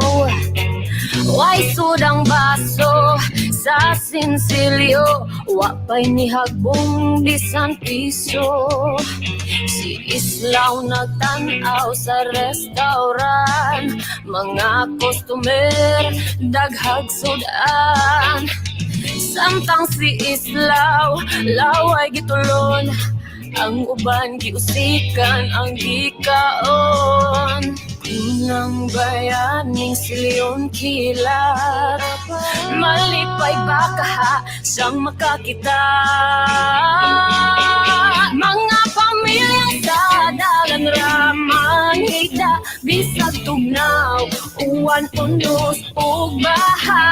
Kaniadto ang mga bayanin nagkahiu sa pag-alsa ug pagpalayas sa mga katsila. Pero karon ang kaaway na pero lahi na sa mga blangkong mata, sa mga bata makita. Batang kulon, batang kulon. Si Islaw 12 anyos na di pakabasa, isa grade 1, wala yun ka eskwela. Si Islaw sama sa ubang mga bata, nagdamgo unta ug hayang nga ugma. Wala pa ko'y pamahaw, wala pa'y paniuto, pila na ni kaadlaw, kuya palihog ko og tabang. Gutom na jud kaayo, mangayo ra ko kay di ko mohimog di maayo, bisag unsa nga trabaho. Ako nang buhaton matagaan ra gamay nga hayag akong kaugmaon, ningali man ang kinabuhi kinahanglan ni dawaton padayon. Di mawagtangan og paglaom, kami sa gobyerno murag di na mo abot, kita na nga nilingkod, manay plano mo baro, di ganahan mo ipis silang pitaka nga pagamo at taga na donasyon. Kung wala wala na ta, di balansi ang balaod. Kung imong nga tanawon, kinsapay walay balay, maopay pahawaon. Wala na ko'y mahimo ingani ang kalibutan. Mutabang sa istorya pero walay kalibutan. Batang kulon.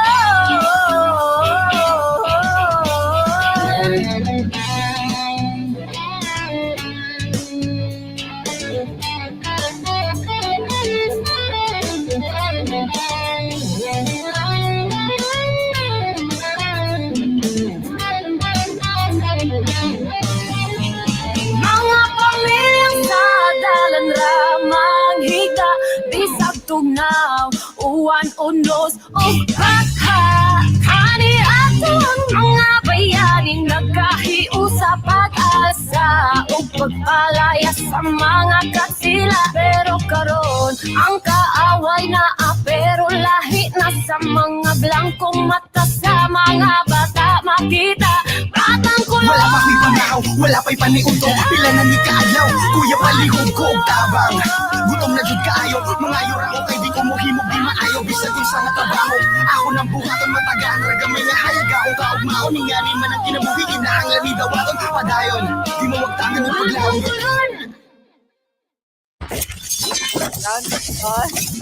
For the beautiful performance. So, of course, everything that we do, like why do we discuss history? Why do we discuss the feats of our heroes? It's always because of the children and our future and their future. So, if our heroes died for us, and then is this the society that our heroes dreamed of? It is not yet the society. The fight of our heroes is not yet complete. So it is up to us to continue. So that's why we need to be inspired by what they did. So we have the performers in that video. We have the actually 𝐂𝐞𝐥 Street children in that video. Also performers from the University of the Philippines upstage, and also one of the writers of our 𝐂𝐞𝐥𝐿, si Santi Sagayno was the Islaw in that video. And also, so we would like you to know that Palmgrass has, and with other partners, has this outreach program with, and this rebranding 𝐂𝐞𝐥 Street program. We aim to develop the talent of the 𝐂𝐞𝐥 Street children and the 𝐂𝐞𝐥 youth. And also, aside from that, Palmgrass has a regular outreach program. So this December 3, we have friends from an insurance company that ask us to partner with them in a storytelling and giving also meals for children with disabilities handled by a religious community. So we would be showing that on Facebook Live. The And of course, if you want to join us in that event, although maybe it's just for a few people. And by the way, so thank you very much for that. For those friends who wanted to partner with Palmgrass in in telling stories to the children about the stories of our heroes, because they would in outreach programs, we don't just want to give food to the children, but we want them to feed their minds that actually we should be inspired by our heroes. If our heroes were able to change the society and to change their lives in the past, we will be able to do it if we embrace the values of our heroes. And that is the meaning of these heritage and history discussions that we have, especially with the youth, every month or twice a month. Because what is this, or what are these for, if not for our youth and our children to become better leaders, to be compassionate leaders in the future, selfless leaders, brave leaders like our heroes. So these are all so that we would be inspired by what our heroes did. Nagwali na ako. So we would like to know that one of our audience right now is his public historian, a very popular historian, 𝐵𝐴𝐿, and then he wants our panelists to sign a book, the book that mentions General Maxilom, and he wants you to sign. So, and then also, we would like Ferdinand Azcaraga to know that because you are a Katipunero today, Ferdinand Pagao of DepEd Taguig and Pateros would like to reward you with also a buffet breakfast. Start your hot and yummy breakfast, yummy mornings with me. So, yeah, and humba ni Maxilom. So daghang salamat to our donors, very generous hearts like our heroes. So our next question is for our so we know about the the the the revolutionaries of Cebu defeated the Americans. So we would like to ask our panelists, Marben Bascon, before you would discuss how did General Maxilom react to the coming of the Americans, we would like to ask the role of General Maxilom in the victory of the revolution, and then his role in the during the in the freedom of Cebu against the Spanish colonial rule. Okay, so the surrender of the Spaniards in 1898 in Cebu was seen as the beginning of a liberated and free Cebu, wherein Cebuano will lead and govern their own destiny. However, this was a very short-lived, because what happened in 1898, the Americans came, and as far as we know in our Philippine history, there was a mock battle happened in Manila, and it was eventually the starting point of a new colonizer, the Americans. His fear of another colonial master will colonize the short-lived independent Cebu was materialized in the sighting of U.S. gunboat Petrel on February 29, 1899, signaled the American invasion.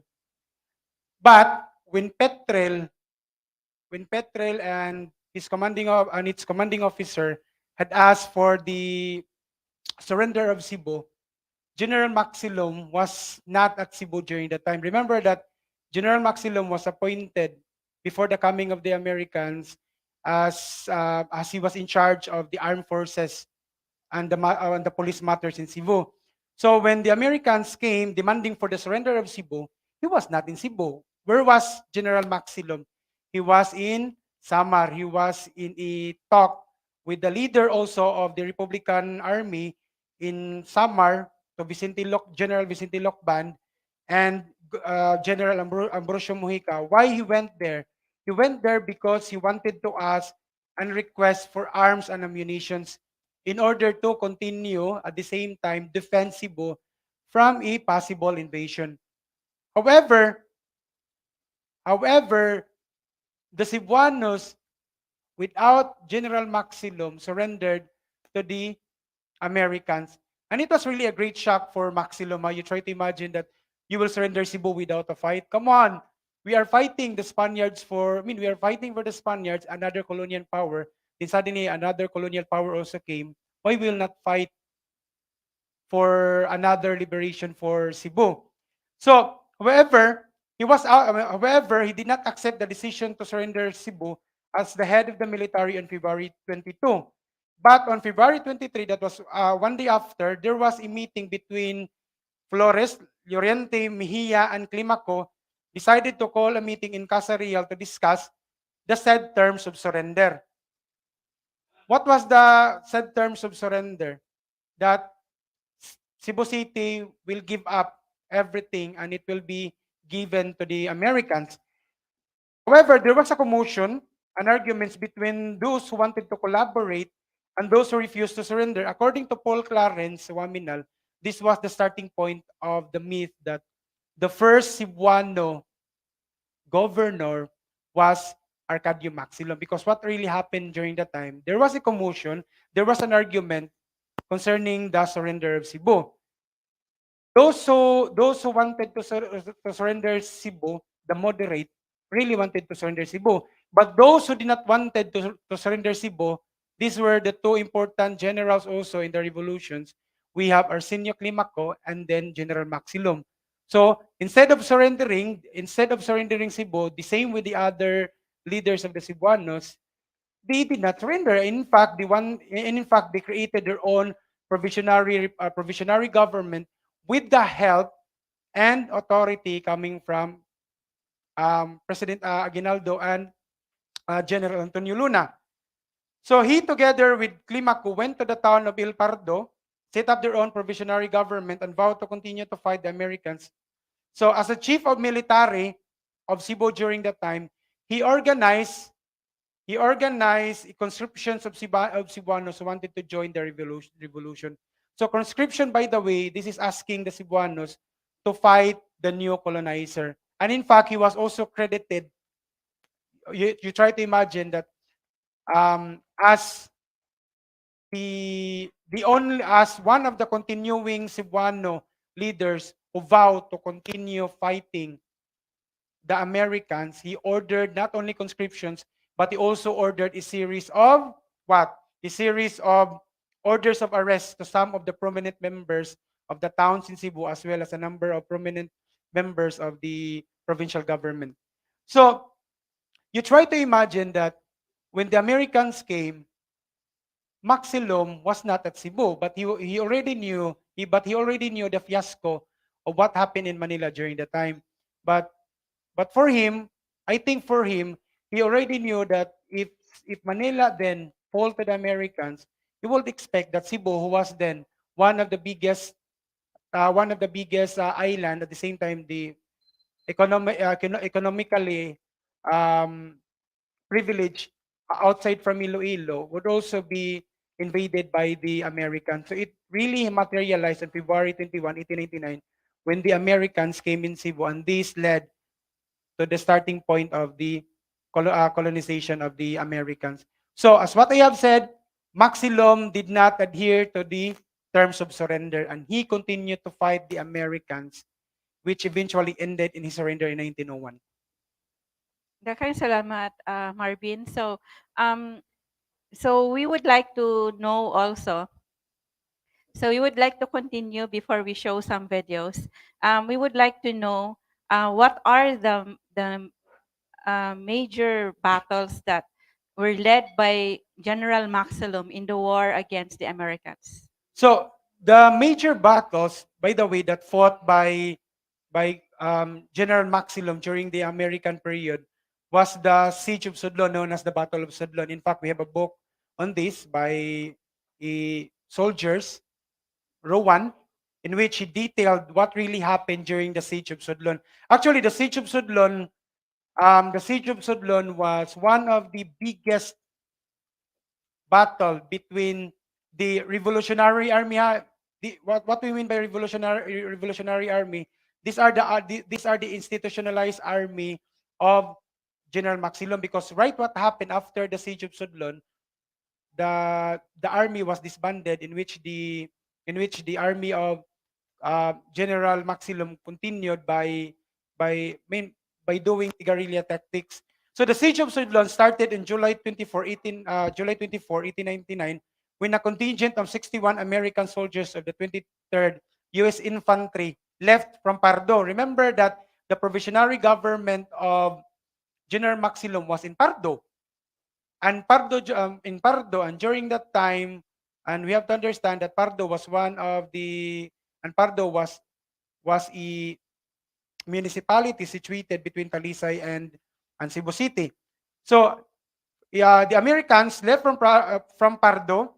Then while they left for Pardo, upon engaging in one of the mountains, they were able to fight against 100 men with 20 rifles, such as Remingtons and Mausers and some field gun. In fact, they were shocked because they thought that the army of Maxilom were simply a ragtag army.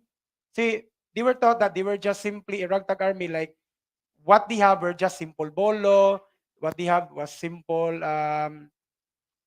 some of the non-modern weapons that they were been using. But in fact, the army of General Maxilom had these modern armaments taken from the surrendered Guardia Civil, and some of the cazadores surrendered during the revolutions of 1898. So 2 American dead when 100 revolutionaries fought against 61 Americans, and 5 Cebuano army left dead. Then the second battle that happened was on August 23, 1899. 2 officers and 25 men of the 23rd U.S. Infantry went to the areas of Sudlon and made the contact with insurgents force of around 30 to 40 men. And in this second battle of siege of Sudlon, this was very important because this is the first time when field battery of two field battery and forts of General Maxilom were eventually destroyed and captured by the Americans. But the August 28th, that was 5 days after, the 23rd U.S. Infantry moved into Pardo again, this one on the other side, supported with one gun of the Battery G of the 6th U.S. Artillery. This time, another fort was destroyed and invaded by the Americans. But the Battle of Bocaue, by the way, the Battle of Bocaue, which was part of the Siege of Sudlon, it was known as the biggest engagement of war in Cebu as the Americans demonstrated their military power. How did the Americans demonstrated their military power? One of the sign of a modern or superpower country during that time was the presence of a naval power. In fact, the Monandok, which was during that time one of the powerful navy battleship, navy one of the ship of the squadron of Dewey, which was then used during the siege of Manila, was being used in the Battle of Bocaue. And it was in the Battle of Bocaue, by the way, that totally destroyed the fortress and some of the elements of General Maxilom. So what happened in Sudlon was a defeat again it was a defeat for Maxilom. The first defeat in Tuburan, then the second defeat was in the siege of Sudlon. The Revolutionary Army was defeated in the Battle of Sudlon and Bocaue. And this prompted General Maxilom to disband the army and change the guerrilla tactics, change from an organized army into guerrilla tactics and ambuscades. So the defeat was a reality that Cebuanos was no match for the American military might in a conventional war. So however, the defeat had other positive sides. It shows that Cebuano soldiers were willing to fight and shed their blood despite the disadvantage of military power.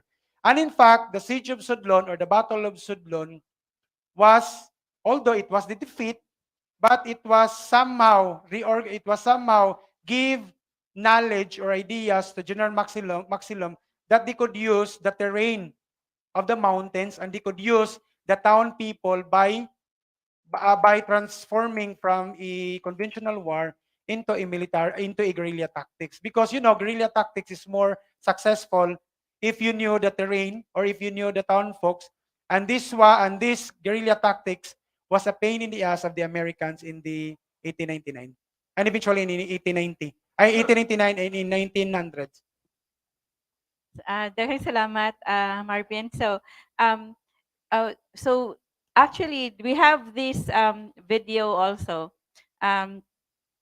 regarding the battles fought by General Maxilom since the Battle of 3 de Abril against the Spaniards and against the Americans. So we would also like to show this video. So actually, we would know that from the discussion of Marben that they really tried their best. They thought that they could still win like how they won against the Spaniards with their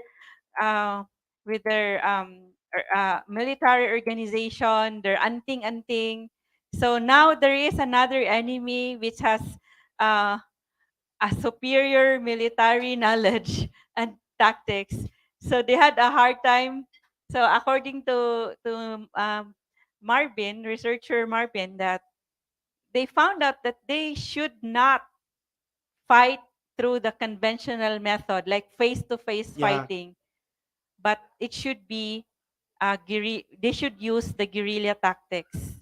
So we would like to show you this video, our interview with our resource persons also, Dr. Michael Colinain, Dr. Jobers Bersales, regarding the battles also fought by General Maxilom.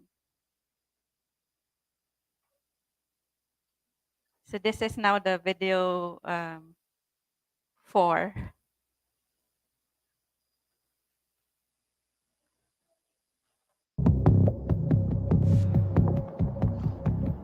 Entered the town and warned the civil guards, surrendered without shedding blood.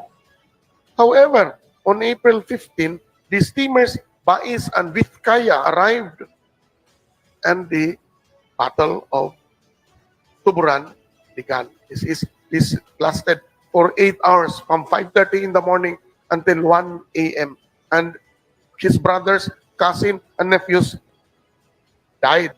This combat left the town deserted, and because of the anger of the cazadores, they burned the entire town, but they saved the church, the convent, and the kamarin of Pausto, Tabo-Tabo.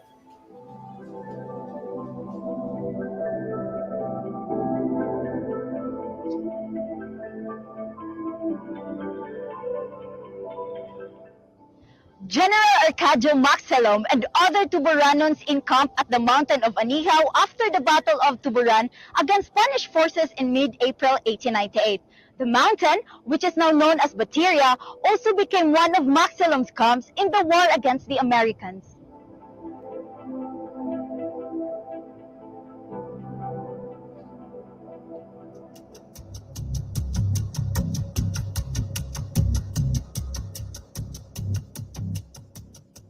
Ako lang gipakita diri ang usa ka murag scene sa gubat, no, kay si Maxilom manggod daghan man ni siya kaning battles, no, kay gikan sa katong ilang revolusyon kontra sa mga Spaniards, no, and then sa kuan pod ang ilasang kaning gubat kontra sa mga Amerikano. Makita diri nga si General Maxilom murag ni emerge siya, no, murag siya ni saka gikan sa trenches, murag medyo maalam sad sila gamay sa kaning art of war, no. It's a sign of bravery on his part, no, nga ang iyang leadership nga dili siya mahadlok against the bullet.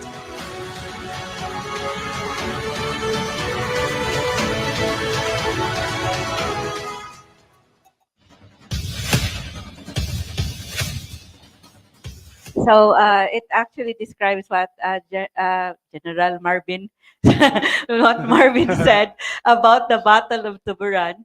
So after the Battle of Tuburan, so they went to the mountains of Anihaw after that defeat.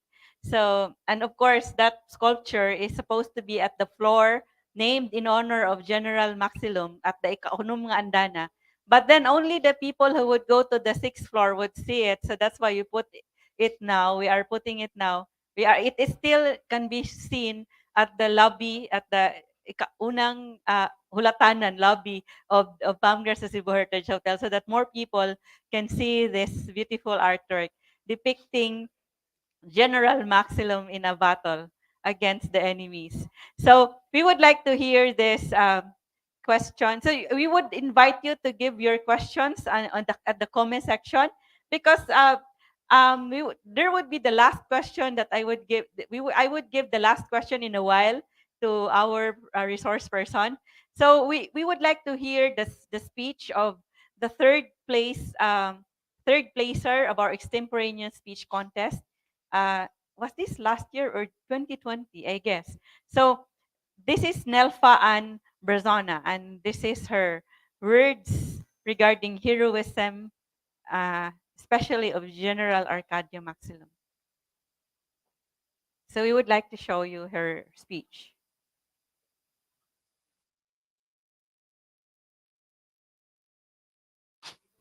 So who is the modern day hero that continues the legacy of Lapu-Lapu, 𝐿𝐴𝐿 and Good afternoon, ladies and gentlemen. The 4 main modern day heroes for me would be medical frontliners.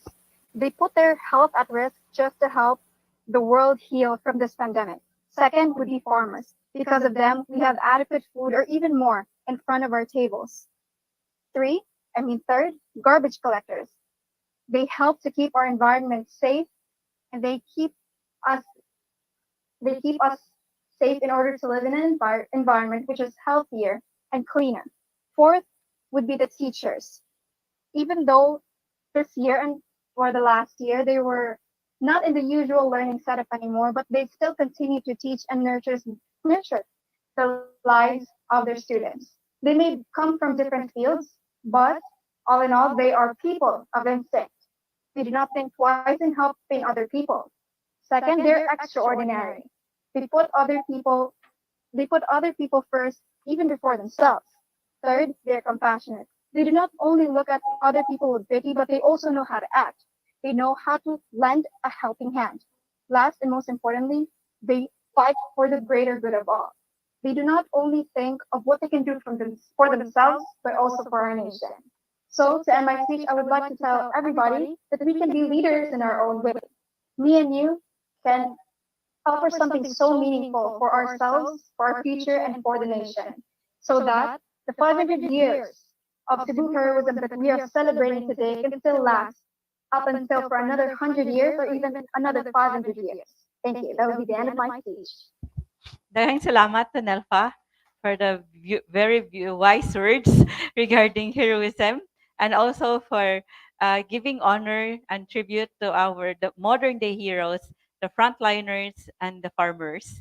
So we also would like to hear this. I guess Lawrence is one the Narbay is the winner of the spoken poetry regarding General Maxilom. We would like to know if this is as entertaining as the first one. So this is Lawrence with his titled Maghilom. Ako malipayon nga usa ko kasugbuanon. Dili man ta tantong pution apan gawas na kitang tanan gwapohon o gwapahon ay di na ta magistorya kung kita ba maunungon. Kung atong tan-awon, taas pa ang dalan nga atong agion apan nagpabilin tang lig-on sa mga hagit sa panahon. Ang kunon nga ang usa ka sugbuanon kung mahigugma pagkalamian nga murag torta sa argaw o roskilyo sa liluan. Ani atong selebrasyon, tagaan natog oras paghinumdom ang mga dekada nga kita sa mga langyaw daog-daogon. Pinoy ang magtanom, apan lahi ang mukaon. Aduna kay baba, apan kinahanglan takumon. Mga pangandoy nga dili nato makabot og mga sagit nga dili madungog. Apan sa wala pa ko mahuman sa akong pagsugod, timani nga mawala man ang kahayag sa leyon nga kilat, apan sundan kini sa kasaba sa dugtog. General Maxilom, pamatuod nga mas delikado ang biktima kung maghilom. Usa ka magtutudlo gikan sa tuburan, nakigpatay alang sa mga kaubang, miadto na sa kaatbang, nawalaan og igsuon, mga butang tanan-tanan, apan ang hinagiban wala niya gibuhian. Lisod yung katumbahon, basta sakto kag gibarugan. Pahinumdom kanato nga angay tang magpasalamat ni ining kagawasan nga atong gitagamtam o pahinumdom pug kunin nila nga walay sugbuan nung magpakaulipon sa kaugalingong kayutaan. Pasalamatan nato silang tanan, mga bayani nga wala mo talikod sa kalisdanan. Apan karon sa inyuhang mga binuhatan, sa atoang mga binuhatan, sigurado ba kita nga angayantang pakamatyan? Dagang salamat. Daghang congratulations and daghang salamat to our winner, our grand winner of the spoken poetry contest last year. And then of course, he said that we will love and we fight. Ang Cebuanos kay lami mahigugma, lami sad makigpatay, no? we fight and we love. And then basta mahigugma, mas lami pa kaysa torta ko, no? It's if we love, kita na po praise at ourselves. so, so, so of course, all Filipinos, Cebuanos, and all other Filipinos in other areas of in our country, we have the same blood running in our veins, blood that fights, and blood we have blood that would fight and would love until death. I mean, love. I mean, love and fight to the death for our love. so, so now we would like to have this question for before that, last of any before last question for um for um for our resource person. Please describe the life of General Maxilom after he took an oath of allegiance to the United States. So, so when he is the last man standing, did he surrender? So the Tuburanon here would say no, he did not surrender. So we would like to.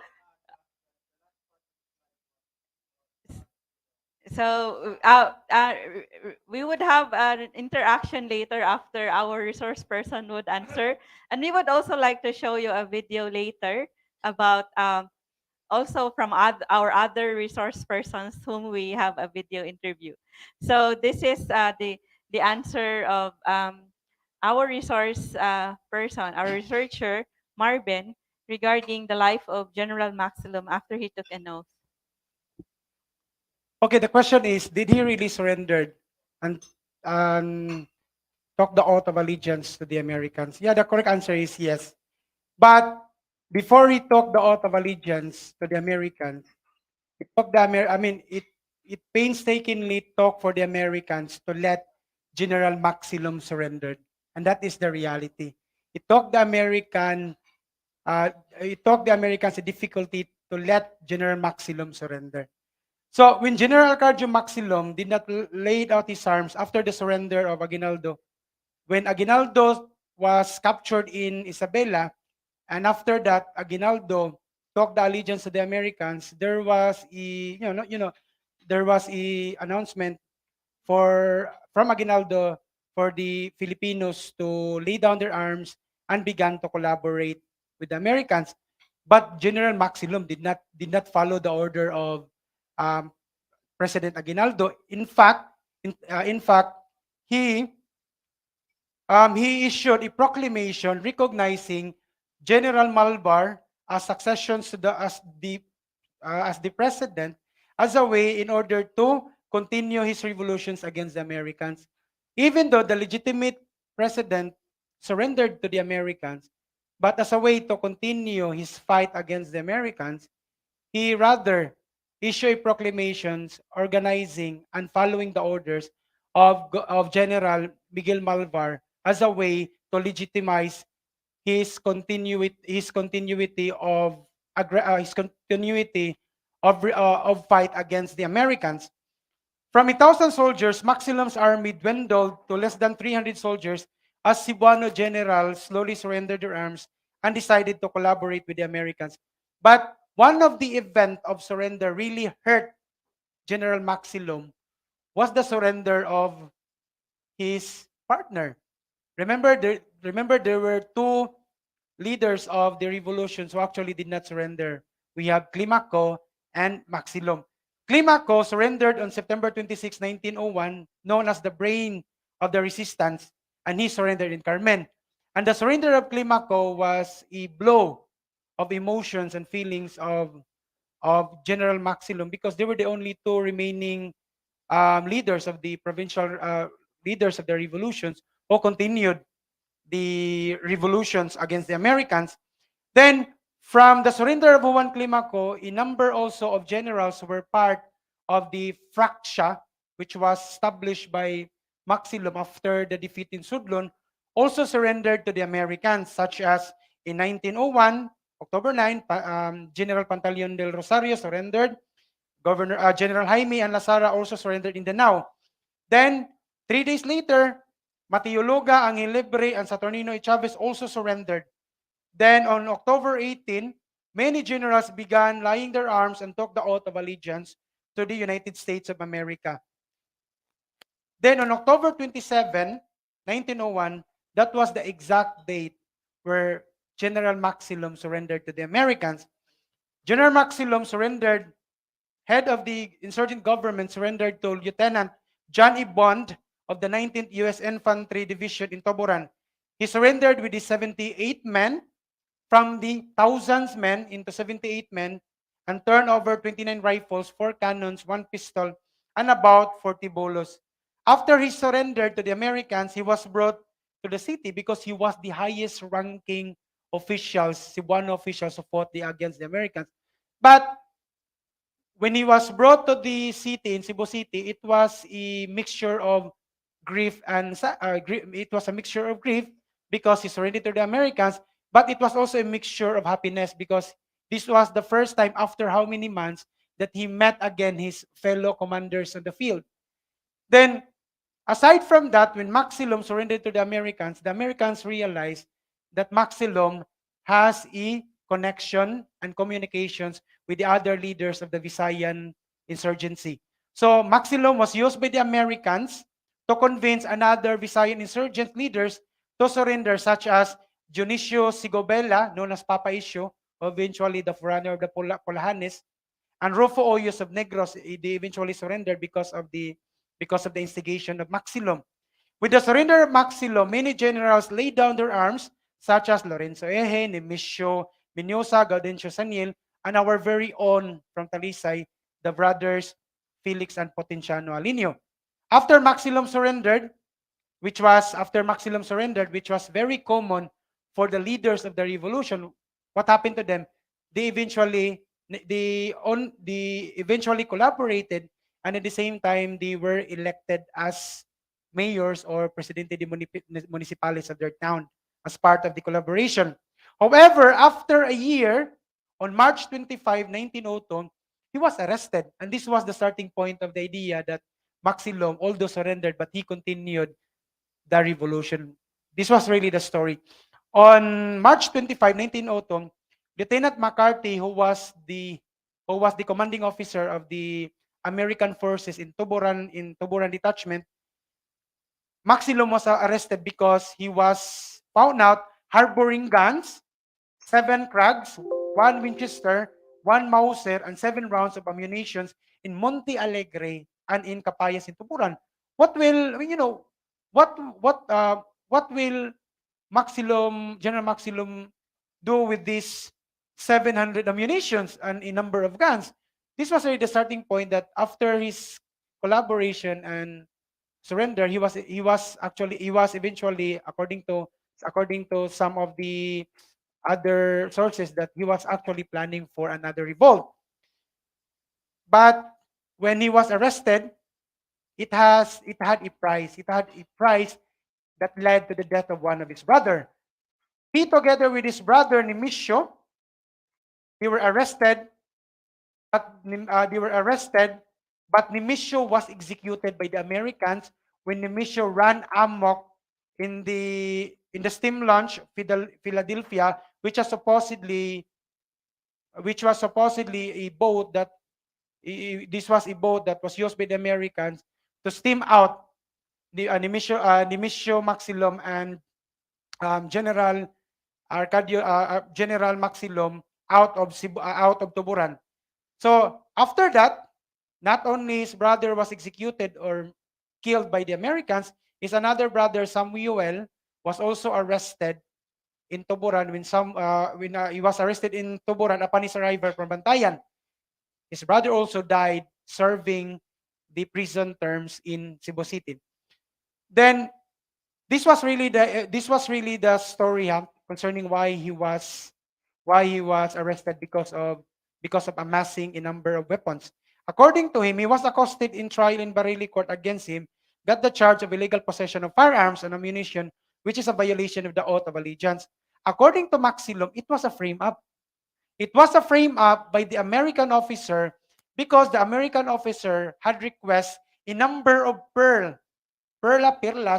that will be used by the American officers to give to a certain Tuburanon beautiful woman who was a teacher.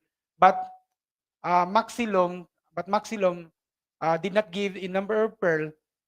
We do not know the reason why he did not give the number of pearl, and this agitated the leader of the detachment. He was arrested in a conspiracy because he was arrested in a conspiracy of harboring a number of weapons. So all of this was seen as a frame-up by the American officer. He was meted the penalty of 10-year imprisonment and a fine of 4,000 pesos. You imagine 4,000 pesos during the time, that was a very huge amount of money. So, but however, he was released in March after giving pardon by the American authorities. So, because of that incident, Maxilom became crippled after after a lingering illness. His office as a Presidente Municipal of Tuburan, was given to his son, Conrado. Maxilom died in Cebu City in 1924 and he was buried in Carita. And it was according to the 1924 Bagong Kusog, it was not only the political elite and some of the leaders of the Manggugubot who attended the funeral of Maxilom. The most important person who attended the funeral cortege of Maxilom was no other than President Emilio Aguinaldo. And we have President Emilio Aguinaldo. He was one of those who joined the funeral cortege of General Maxilom. And then right after the funeral cortege in Careta, President Aguinaldo went to Talisay on that year. In fact, in 1924 was the first time that General Aguinaldo and the first time that the president visited Talisay in 1924. It was said that the funeral procession of Maxilom was the biggest of Cebu during that time. So again, the surrender of Maxilom did not mean that he was a very coward. He surrendered because it was a reality that the sense of continuing the revolution is, it is no longer materialized. He was out of arms, he was out of soldiers, and many of his generals also surrendered. So the best way was to surrender to the Americans. And that really happened to General Maxilom. And the Americans, knowing the influence of General Maxilom, the American really used General Maxilom to further ask him to surrender some of the generals of the Cebuano Revolution. So, daghang salamat to Marvin for that explanation.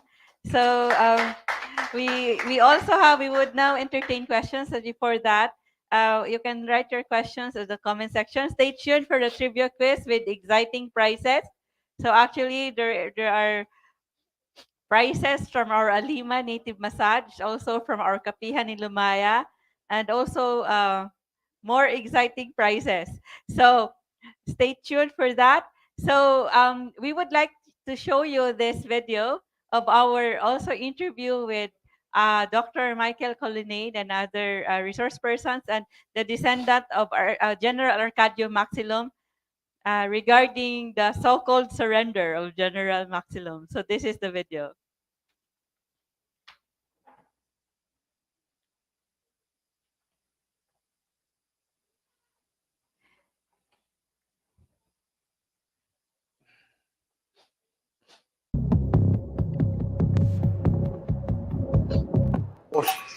Encounter he has, always victorious, yet he's not seen in the area of operation. There were talks na may anting-anting siya, kanang anting-anting na dili makita. Luis Flores, Presidente of the Republican, Philippine Republican representatives in Cebu, with the other generals around him, elects Arcadio Maxilom as governor of Cebu to replace Spanish General Montero. The Spanish government, led by Montero, surrendered Cebu and its official properties to the revolution. He hears of the arrival of the American gunboat Petrel. The flag of the Americans were already raised at Fort San Pedro. Some of the leaders of Cebu City at the time signed the peace document.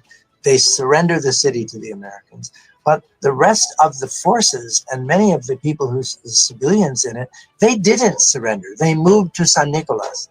Then when the Americans spread out into San Nicolas, they moved to El Pardo. Maxilom has not himself surrendered, but many people in Cebu City had surrendered.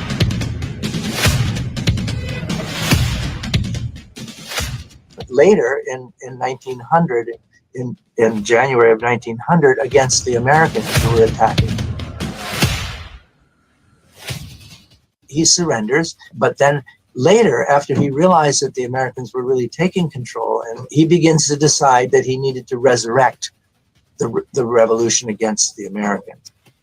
Actually, he did not surrender. There was no declaration of surrender. The statement he said, according to Lulu, that I will not surrender my love to my country.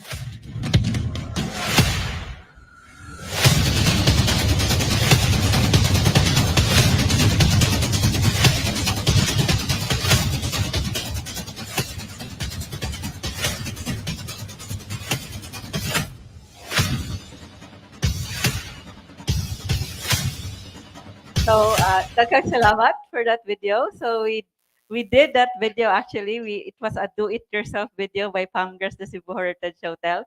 So we went to Tuburan and interviewed online those resource persons. So, of course, General Maxilom will not surrender his love to his country. And even if of course, we would not say that our heroes are all perfect. There would be weaknesses and limitations. But then he continued the fight even after after that moment of weakness.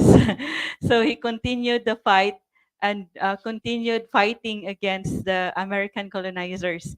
So now, you should get ready because we will be having our trivia quiz with prizes after we will listen to these speeches by the winners of our extemporaneous speech contest last year or 2 years ago. So first we have this from Bridget Ann Barte, the second place winner and also the Netizen's Choice awardee of our speech contest in honor of General Maxilom. And then we would continue with the speech of the first place winner, Mary Abigail Pañares. So Mary Abigail is from the Cebu City Science High School. Bridget, is she from Consolacion or from Danao? So we would show the videos. So actually, while they are preparing the video, so supposedly after the surrender of Maxilom, the war ended. The war against the Americans ended.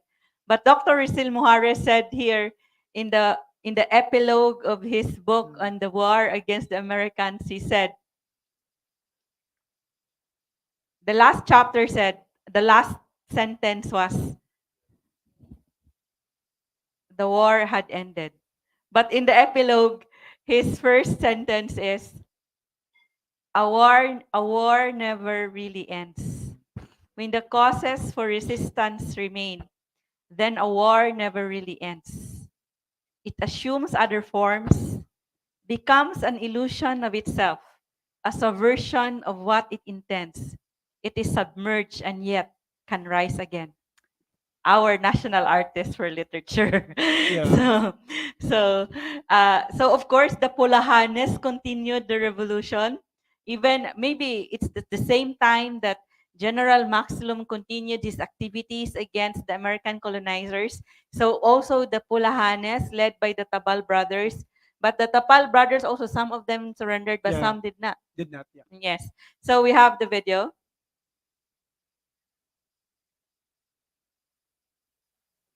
So because this was Lapu-Lapu and No General foreign Maxilom. power cowered the Cebuano spirit. No fear and pain toppled the quest for freedom.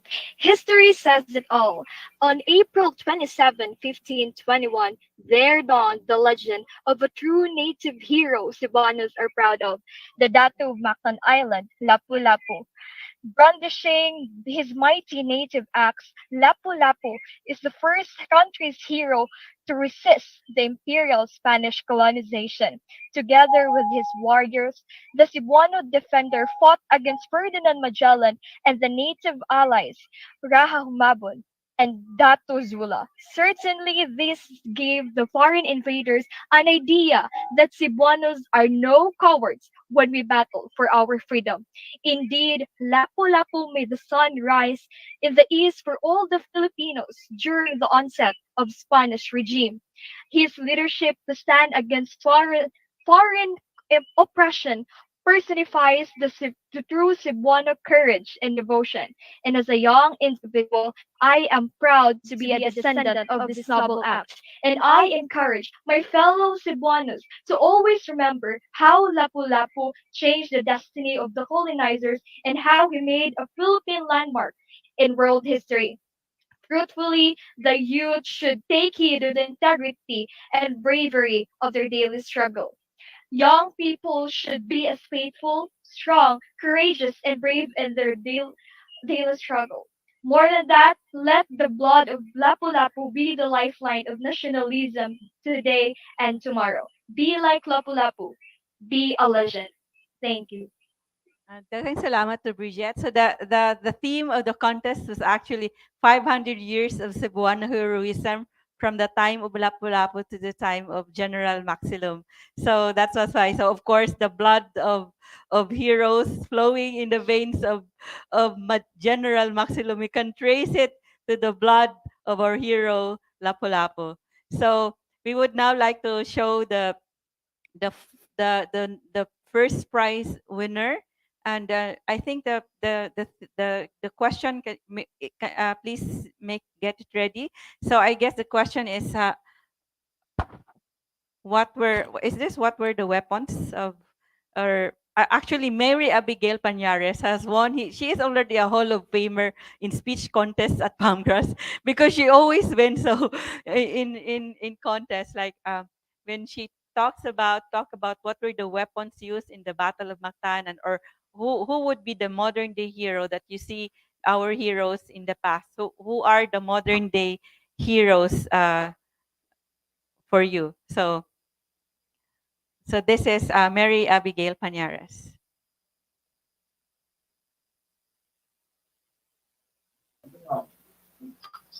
A person that I know who is as brave and selfless as our Cebuano heroes, Lapu-Lapu and General Maxilom, is the face of Aling Mena, our silingan. She always comes out of her house early in the morning. She rides her bike going to the hospitals. Is she a nurse? No, she doesn't wear any uniform. Is she a doctor? No, JR says his nanay didn't even graduate high school. So how could she be a doctor, right? Every morning, the whole barangay wakes up to the smell of delicious caldereta and adobo that Aling Nena cooks. She owns a carinderia before it was closed during the pandemic. But why is she going to the hospitals every day? She's now a cook/delivery rider. And even if she has only a few income from online showcase of her food, she delivers her home-cooked meals to the hospitals every day for our frontliners for free. And that, for me, is the face of a modern hero. She, like Lapu-Lapu, is maiso. She fights against adversities. She, like General Maxilom, is gay o ulo. She stubbornly refuses to give up. She, just like both heroes, are mahigugmaon. She loves her people, her family. That is what makes a hero a hero. Modern heroes today do not carry a kampilan like Lapu-Lapu, guns and bolos like the Katipunan. What the modern heroes carry is their heart for service. That will be all. So actually, those were extemporaneous speeches. They prepared their speeches 2 minutes before their 3 minutes before their presentation. So very intelligent and walay nervyos do, kanang walay kurat nga mga kuan, mga bata. So there is already a question for you to Professor to be Marben. So there, I don't know if you can answer this because this relates to other parts in the Visayas.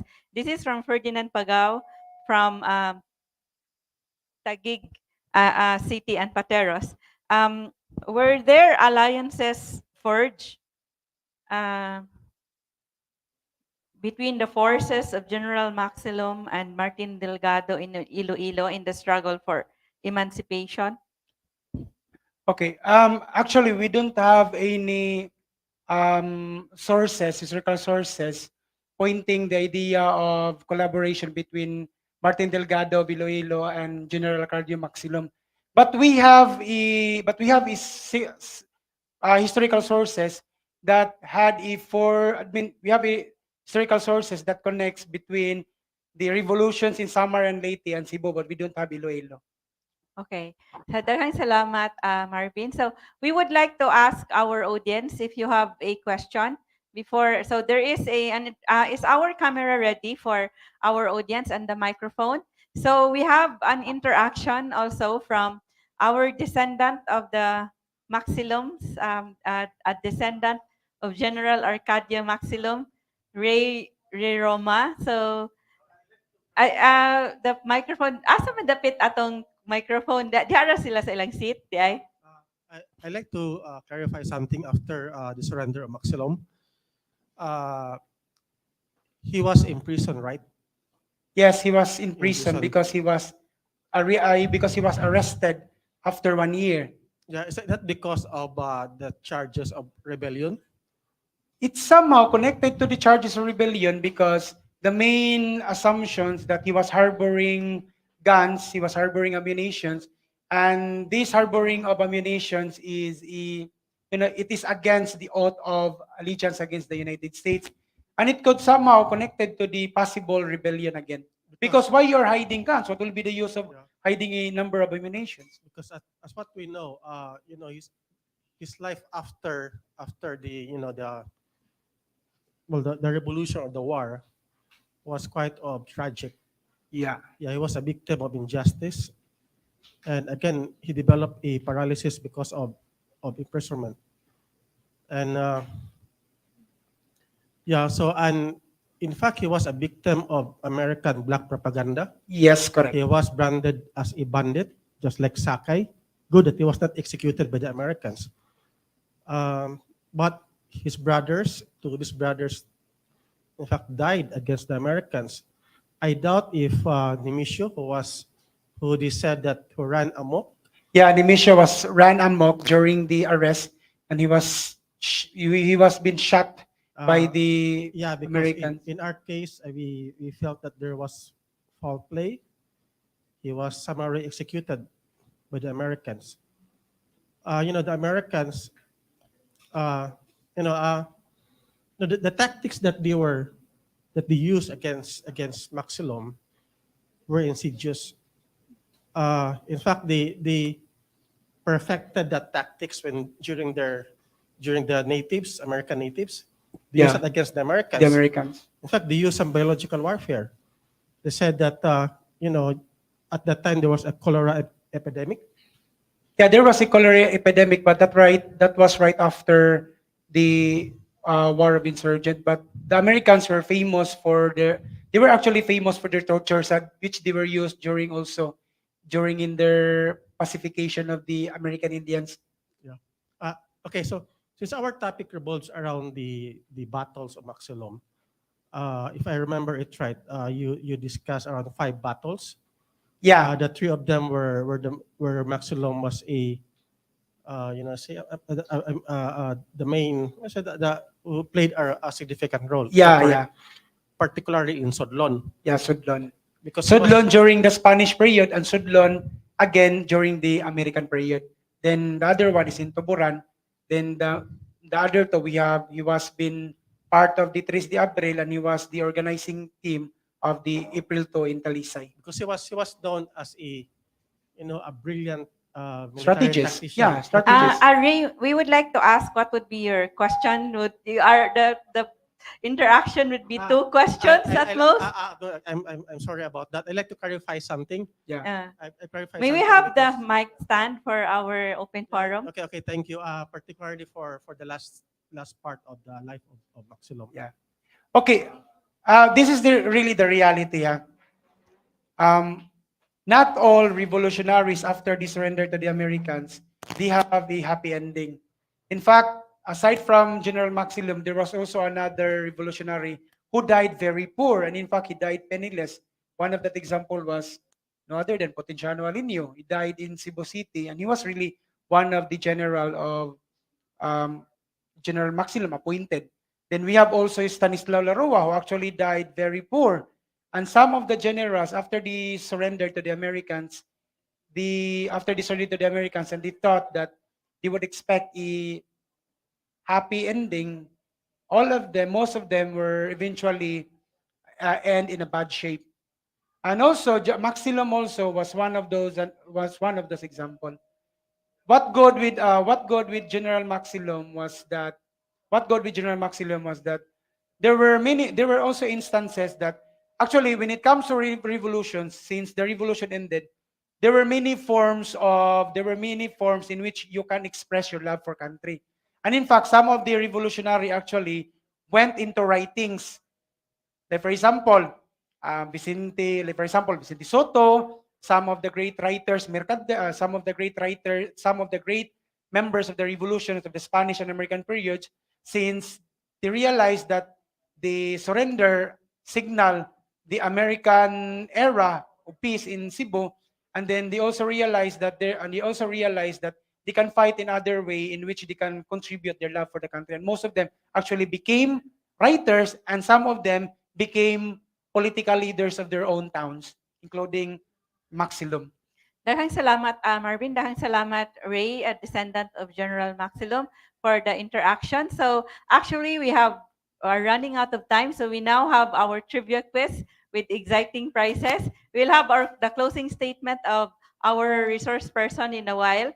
So we will have the trivia quiz. So there are 3 questions. The first question is for those on site. So please raise your hand. I wouldn't see the ones at the back of the column. So please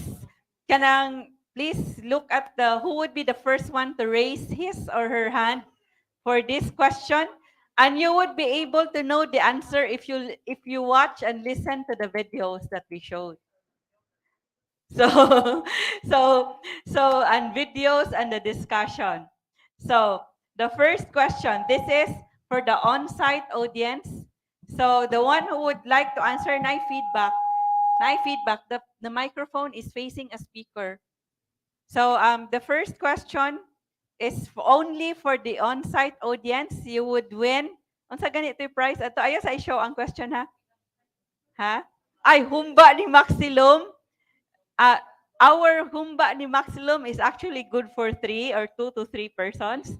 But then our educators from the DepEd Taguig City and Pateros would like to offer buffet breakfast only for 1, but with also humba ni Maxilom. So 2 servings of humba ni Maxilom for this question, and also a buffet breakfast for 1. So our buffet breakfast is from 6 a.m. to 10 a.m. So napay time 6, 7, 8, 9, 10. So 4 hours makabiyahe from Talisay going to Palmgrass for the buffet breakfast with humba. Dayon. Pwede sa nang humba at another time na lang, another date. Dayon. So but I guess this is the hardest question. The hardest question should be at the last part. So anyway, you already know that the Americans came on February 21, 1899, right? And then General Maxilom was not here, and then some Cebuanos surrendered to the Americans, but General Maxilom did not surrender. He, with other Cebuanos, decided to fight against the Americans. So this is the question. Show the question. So, patanawan ninyo ha, kung gisay una mo raise sa hand, gusto mo answer, give the location where the Cebu revolutionaries led by Maxilom first retreated with the coming of the Americans to Cebu in February 1899. So asa sila ni adto? Where did they go? Dili na nato i-appeal ni kay Hall of Famer man ni si Kuan kanang World War II veteran. So diri na ta give chance to the Talisay City College, and then who raise your hand, but Tay, wala sa Google na. Wala sa Google. Sige, give your name and give your answer. Go to the microphone. Is our camera facing the microphone? Asa naman? Sige. Give your name. Give your name and So, show the one who would answer. What's your name? hello everyone. What's your name? So my name is Vince Queros and the answer is Sudlon. Sudlon. Ink. Thank you for the answer. What's that your name? But then it was the third. It was their last refuge at that time. So dili mao ang first nga getuan. Another try. Sige, kinay mo answer. Sige, go to the microphone. Another day usa. If dili na ka-answer, ikaw ang sunod. So, linya lang mo ang gusto mo answer. So, what's your name? Hello, my name is Aaron. Aaron. What's your course, Aaron? I'm actually friend with the singer in here. Okay. Sige, what's your answer? My answer is San Nicolas. Congratulations! Si Aaron. Asa connected si Aaron? Is he also from Talisay City College? No? No, you are a friend of the 𝐵𝐴𝐿 𝐵𝐿. Kisay nagtudlo ni coach? So Aaron is a friend from the 𝐵𝐿 𝐵𝐿. So congratulations for listening to the discussion of our resource persons. You know that they went to San Nicolas. Then after that, when the Americans went to San Nicolas, asa ni adto ang mga Cebuano revolutionaries? They went to El Pardo. After going to El Pardo, that's the time they went up Sudlon. So, congratulations, Aaron. Nganong kaibaw ka, Aaron? Naminaw ka? Naminaw gid siya. Congratulations. Morning, tanawon ninyo si Aaron. Be like Aaron. Maminaw gyud. Kung istorya sa iya, maminaw gyud siya. So, maayo gyud. So, congratulations, Aaron. You win a breakfast, a buffet breakfast with humba ni Maxilom. 2 servings of humba ni Maxilom. Because DepEd Taguig City and Pateros gives you also these prizes. So the number 2 question is only for those online. Gamay running online, no? Kanang wala diri ba? Kanang wala dinhi. Those online but not here on site. Gamay na lang ra ba ang online? So the question, so this is actually DepEd Taguig City and Pateros gives also free buffet breakfast for one with humba ni Maxilom. Also for all 3 winners.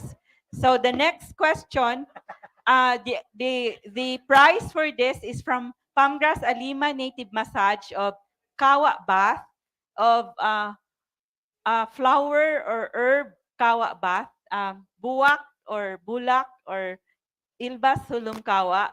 But then you also win a buffet breakfast for one and humba ni Maxilom.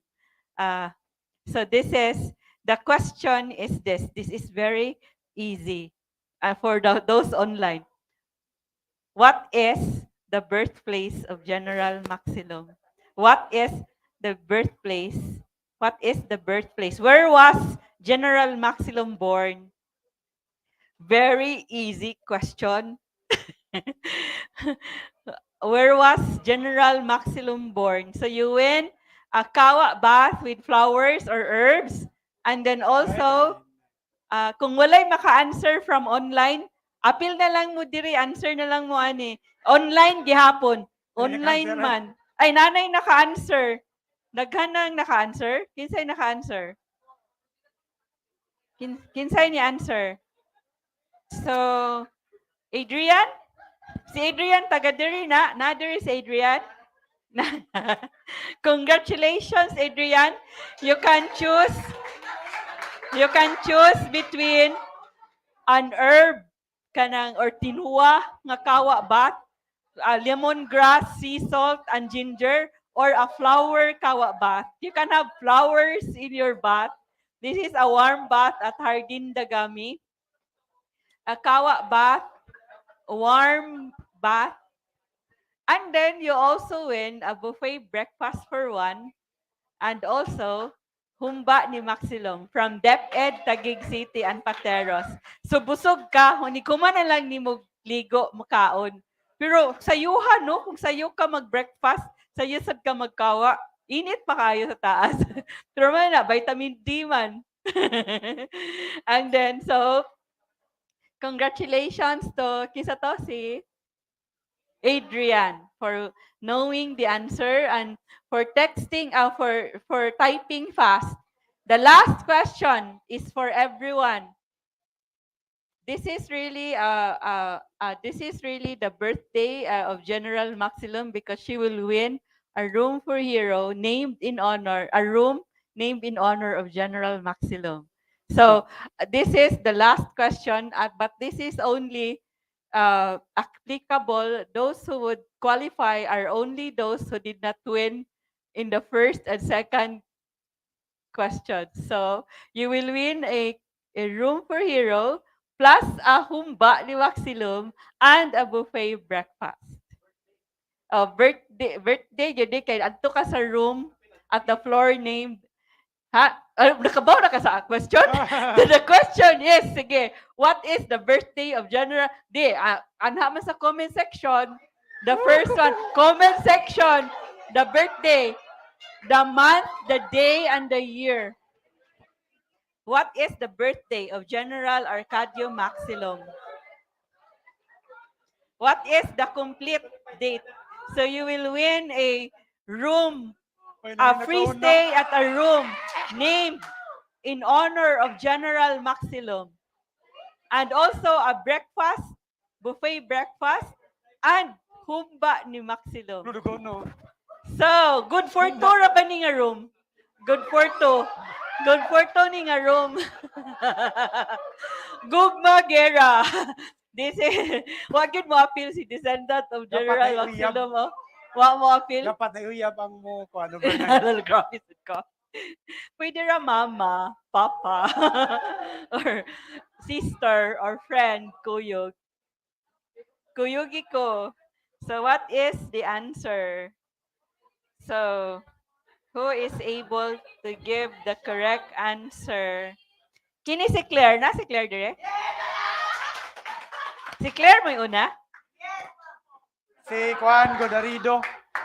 Kinsa na si Claire? Asa si Claire? Ay, paspasa ni Claire, oy. Abtik paskilat. Sakto ba? November 13, 1862. Congratulations to Claire Medillo for winning a room named in honor of General Maxilom and humba ni Maxilom.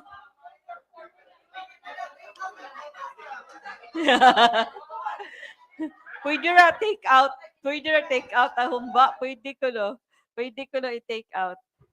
Kailangan, karon pa lagi ni, karon pa ni nga, for the past months and weeks, we did not already give an overnight stay as the final, the award, the reward for the final question. So this is the first time in so many months. So because it's the birthday of General Maxilom. So congratulations for winning. So we would now like to invite you to our future events. Ang hanailaing na unang naka-answer? Kisa ba yun? Hala, Claire, murag mabawi na mo ka. Kisa ni si Clifford. Kisa ni si Clifford. Napay naguna? Ako, tingay di mao akong kuan. Si Kuan naguna, si Godarido. Sorry kayo. Si Godarido may naguna. Ala. Kaya ang akong ding kuan, nalubong dahil ning akong fee.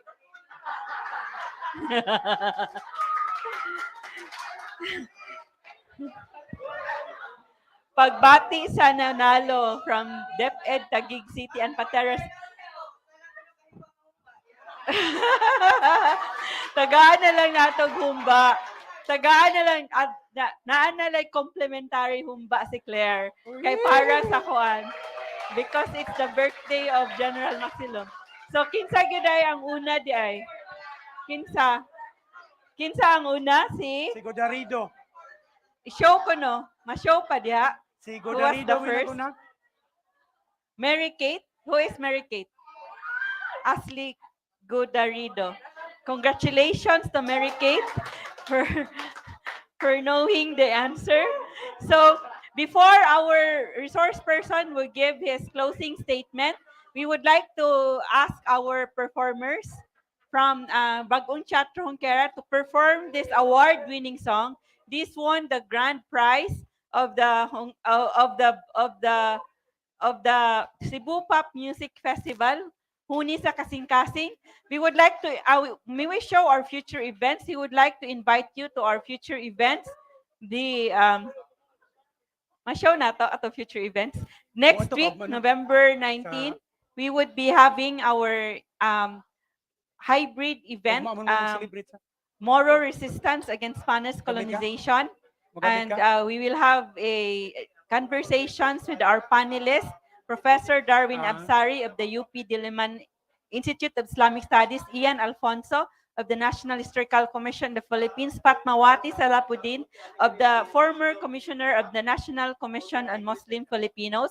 And there would be a Moro Warrior cosplay contest. If you want to join, you can join this Moro Warrior cosplay contest. You would dress yourself as a Moro warrior and you will win also exciting prizes. There would be a video screening on the context of Moro wars, baluartes, and slavery in pre-Hispanic and Hispanic periods. And on December 3, we will have an outreach and storytelling with children with disabilities. December 1st week, there would be a discussion on the war in Cebu versus Japan. And on December 29, we invite you to our celebration of Pasko sa Gagawasan, the victory of the Cebu Revolution against Spanish colonial rule. So now, are our performers ready? Ready na sila? Wala pa? So, we would like to have the closing statement of our panelists. Resource person, Marben Bascon. Nana mo picture so that we could post your photos. So, actually, there is a request also for the photo from DepEd Taguig City and Pateros request for a photo of the wreath or the flowers offered for General Maxilom. So, we would now like to have the closing words from our resource person, Marben Bascon. So before I will end with my talk on General Maxilom, this will be an important message. I would like to ask all of our students, all of the youth in Cebu, to really study our local history, because it was a very big shame if we knew about the history of other country like the Koreans, then we do not know about our own history. Cebu's history is full of adventure and bravery. And one of those adventure and bravery is about Maxilom. I am very proud, to be honest, I am very proud of having been married to a Tuboranon, because my wife was from Tuburan, and knowing the history of Maxilom really add more my affections about Tuburan. If I would given a chance to, if I will be given a chance to transfer from Talisay, I would rather choose Tuburan, because I began to love Tuburan not only for his agricultural lands, but knowing also the history. But at the same time, I would like also to give this message also for the Tuburanon, that we should give, aside from celebrating tomorrow's birthday of Maxilom, I think Tuburan should create a municipal decree that commemorating Maxilom, that mao na mong gibuhat sa Talisay na mayo no. Then there should be a commemoration, like every year there should be a celebration for Maxilom, where Tuburanons will not only experience by looking at the reenactment, but also would imbibe some of the models coming from Maxilom. And the third, which is very important, there should be an integration of local history to our high school and even colleges. That is what I do in my classes. I try to integrate local history.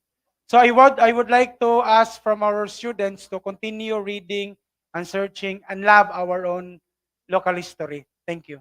Maraming salamat. A round of applause for our resource person, Marben Bascon.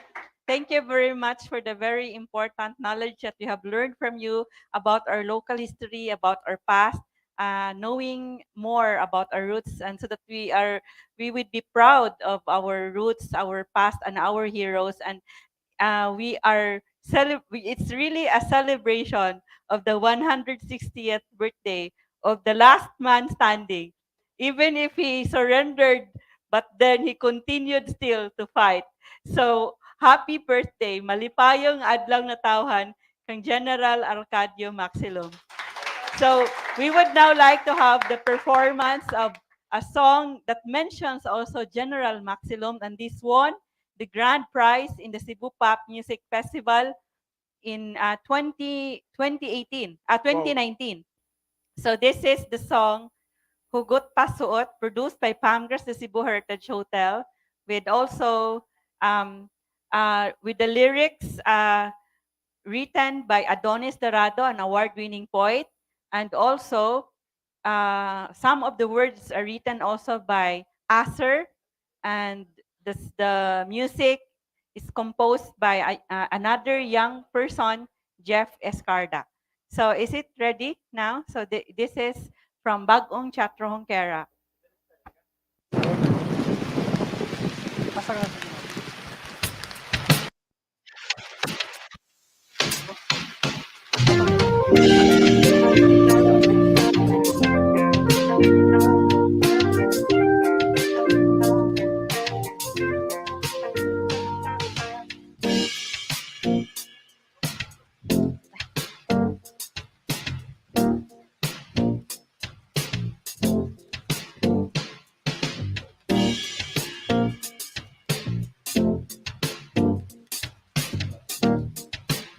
So we would rewind, play again. May we show our performers?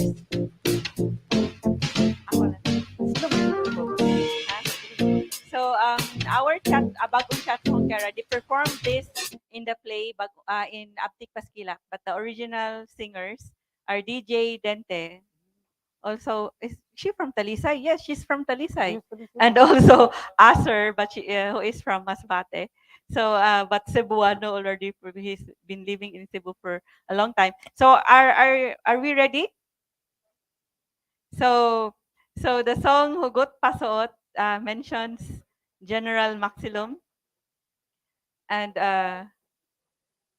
so we have ang sarawan.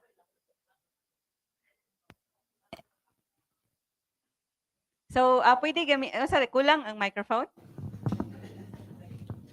Kana. Dili mo tingog ang mic. Sorry kayo.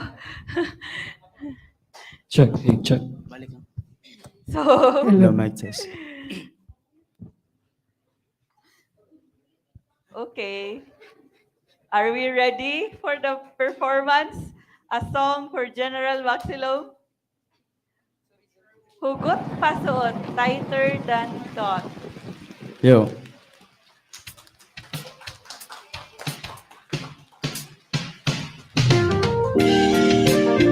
Yeah.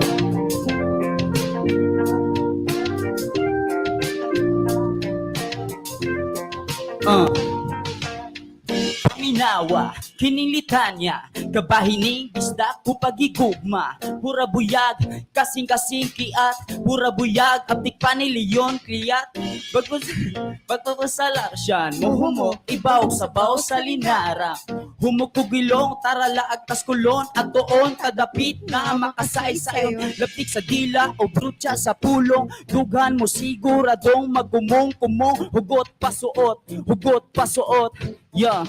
Hugot pasuot, Yon. Bahalag saging basta labing, bahalag buwan Basta tupad, bahalag toyo basta wet. wet, bahalag ginamot basta langgakos, bahalag hilaw basta ikaw, bahalag kuni basta pirmi, bahalag lanay basta tanday. bahalag dukot basta lang hugot hugot pasuot hugot pasuot Yo. kasing-kasing kabunot Sa kahimuot, hugot pasuot hugot pasuot ikaw akong forever walay mabuot. hugot pasugot hugot Hugot pasugot pasugot, Sanipat man sa tumang kalimot. Hugot pasugot Hugot pasugot Sa dalan kulon Kita magkabot Yo.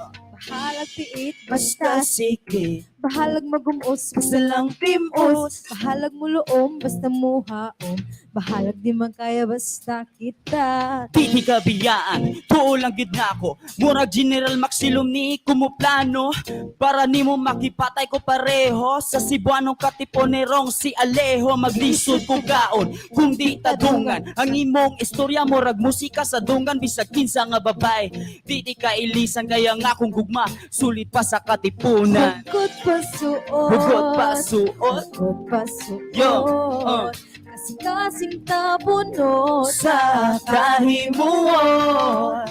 Hugot pasugot Hugot pasuot, pasugot Ikaw akong forever Walay mapuot Hugot pasugot, pasugot Bisan ipatpad man sa tumang kalimot. Hugot pasugot Pasugot, pasugot Sa dalan kulon kita magkabot Sa dalan kulon kita magkabot Sa dalan kulon bayang sabon. Malipayong adlaw na tawhan to our brave hero general with the song, the beautiful performance of our youth from Bagong 𝐤𝐴𝐞𝐵𝐵𝗵𝐿. Congratulations for expressing your love to our heroes. Of course, the song means that the love of our heroes for our country is tighter than tight, tighter than thought. So thank you very much to all our audience, to the Talisay City College, for being to the students and teachers of Talisay City College for celebrating with us the 160th birthday of General Arcadio Maxilom. Thank you to our partners, the National Historical Commission of the Philippines, the National Quincentennial Committee, the University of San Carlos Department of Anthropology, Sociology, and History, USC Center for Social Research and Education, Talisay City College, Museo Sugbo, the Central Visayas Association of Museums, the Diyandi Heritage Center, ArtCebu, and so on 2020. Daghang salamat o malipayong adlaw latong tanan.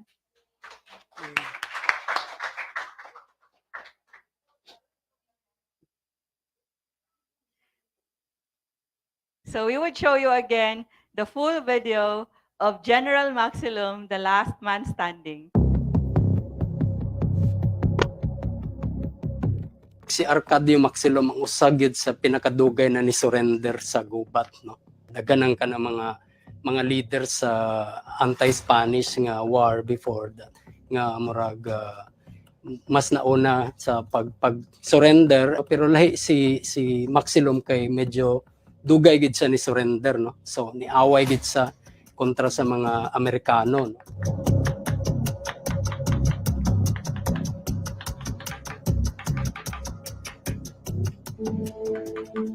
It starts with an increasingly important town on the northwest coast of Cebu. Many people are competing for the land in that area, and the most prominent landowners in Tuburan were the Maxilom family and the 𝗵𝗶𝗵𝗵𝗵𝗵 family. These two families are now connected, and that Fausto 𝗵𝗵𝗵𝗵𝗵 the contrabida of Arcadio Maxilom, they're actually stepbrothers. What brought Arcadio to Cebu City and to San Nicolas? And that was, of course, after the 𝗵𝗶𝗵𝗵𝗵𝗵 family began to take over the politics of Tuburan. 𝐵𝗶𝗵𝗵𝗵𝗵 accused him, slandered him of being head of one of the terrorists of the Katipunan in Manila. He decided to leave his family and move to San Nicolas. Maxilom's educational level was much less. We realized that he worked closely with the parish priest of Tuburan, a man named Father Mauricio Esmero. Esmero was very influential in teaching Spanish to Arcadio Maxilom. So he was educated locally. He is a leader from the town of Tuburan who comes to the city of Cebu towards the end of the 19th century. And in San Nicolas is where he met many of the people who were later involved in ang Kagubot sa Sugbo in April of 1898. He lived there, he met and worked with Luis Flores, Candido Padilla, all of the major leaders of the ang Kagubot in April of 1898, in that spot where he became and emerged as a leader.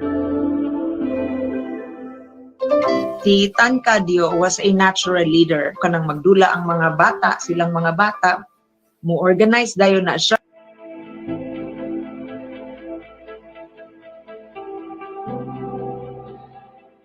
Spanish Guardia Civil occupied Tuburan. He observed tyrannies, abuses from the Guardia Civil to the extent of molesting women.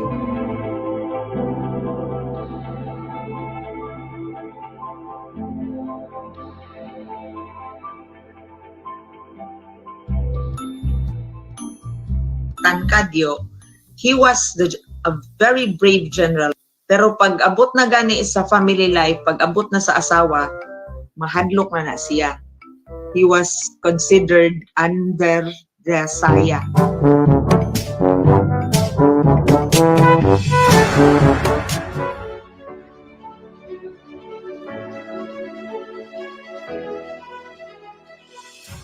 He continued his march to the town of Tuburan together with 30 people. He entered the town and warned the civil guards, surrendered without shedding blood. However, on April 15, the steamers Bais and Vizcaya arrived and the Battle of Tuburan began. This lasted for 8 hours from 5:30 in the morning until 1 a.m. And his brothers, cousin, and nephews died. This combat left the town deserted, and because of the anger of the cazadores, they burned the entire town, but they saved the church, the convent, and the kamarin of Pausto, 𝐵𝗶𝗵𝗵𝗵𝗵𝗵.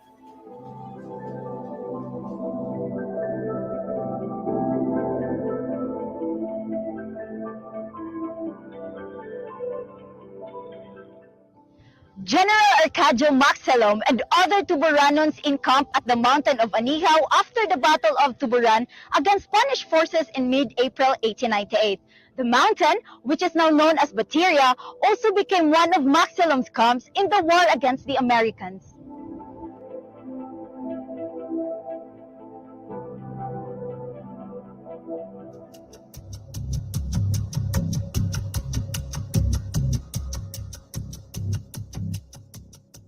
Ako lang gipakita diri ang usa ka murag scene sa gubat, no, kay si Maxilom manggod daghan man ni siya kaning battles, no, kay gikan sa katong ilang revolusyon kontra sa mga Spaniards, no, and then sa kuan pod ang ilasang kaning gubat kontra sa mga Amerikano. Makita diri nga si General Maxilom murag ni emerge siya, no, murag siya ni saka gikan sa trenches, murag medyo maalam sad sila gamay sa kaning art of war, no. It's a sign of bravery on his part, no, nga ang iyang leadership nga dili siya mahadlok against the bullet.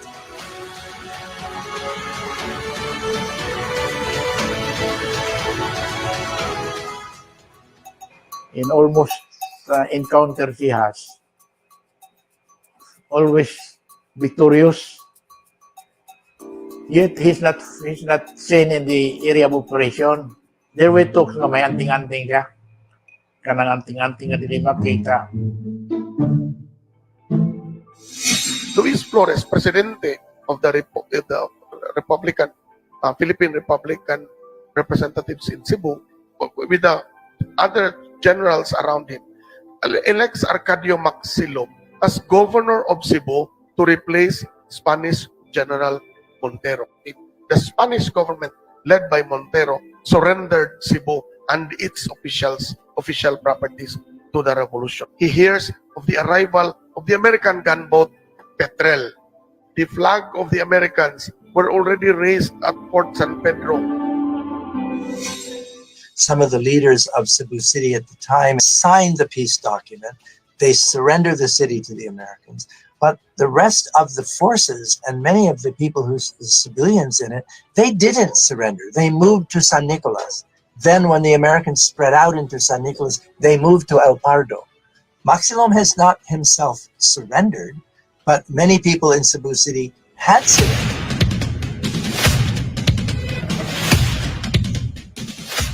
Later in 1900, in January of 1900, against the Americans who were attacking,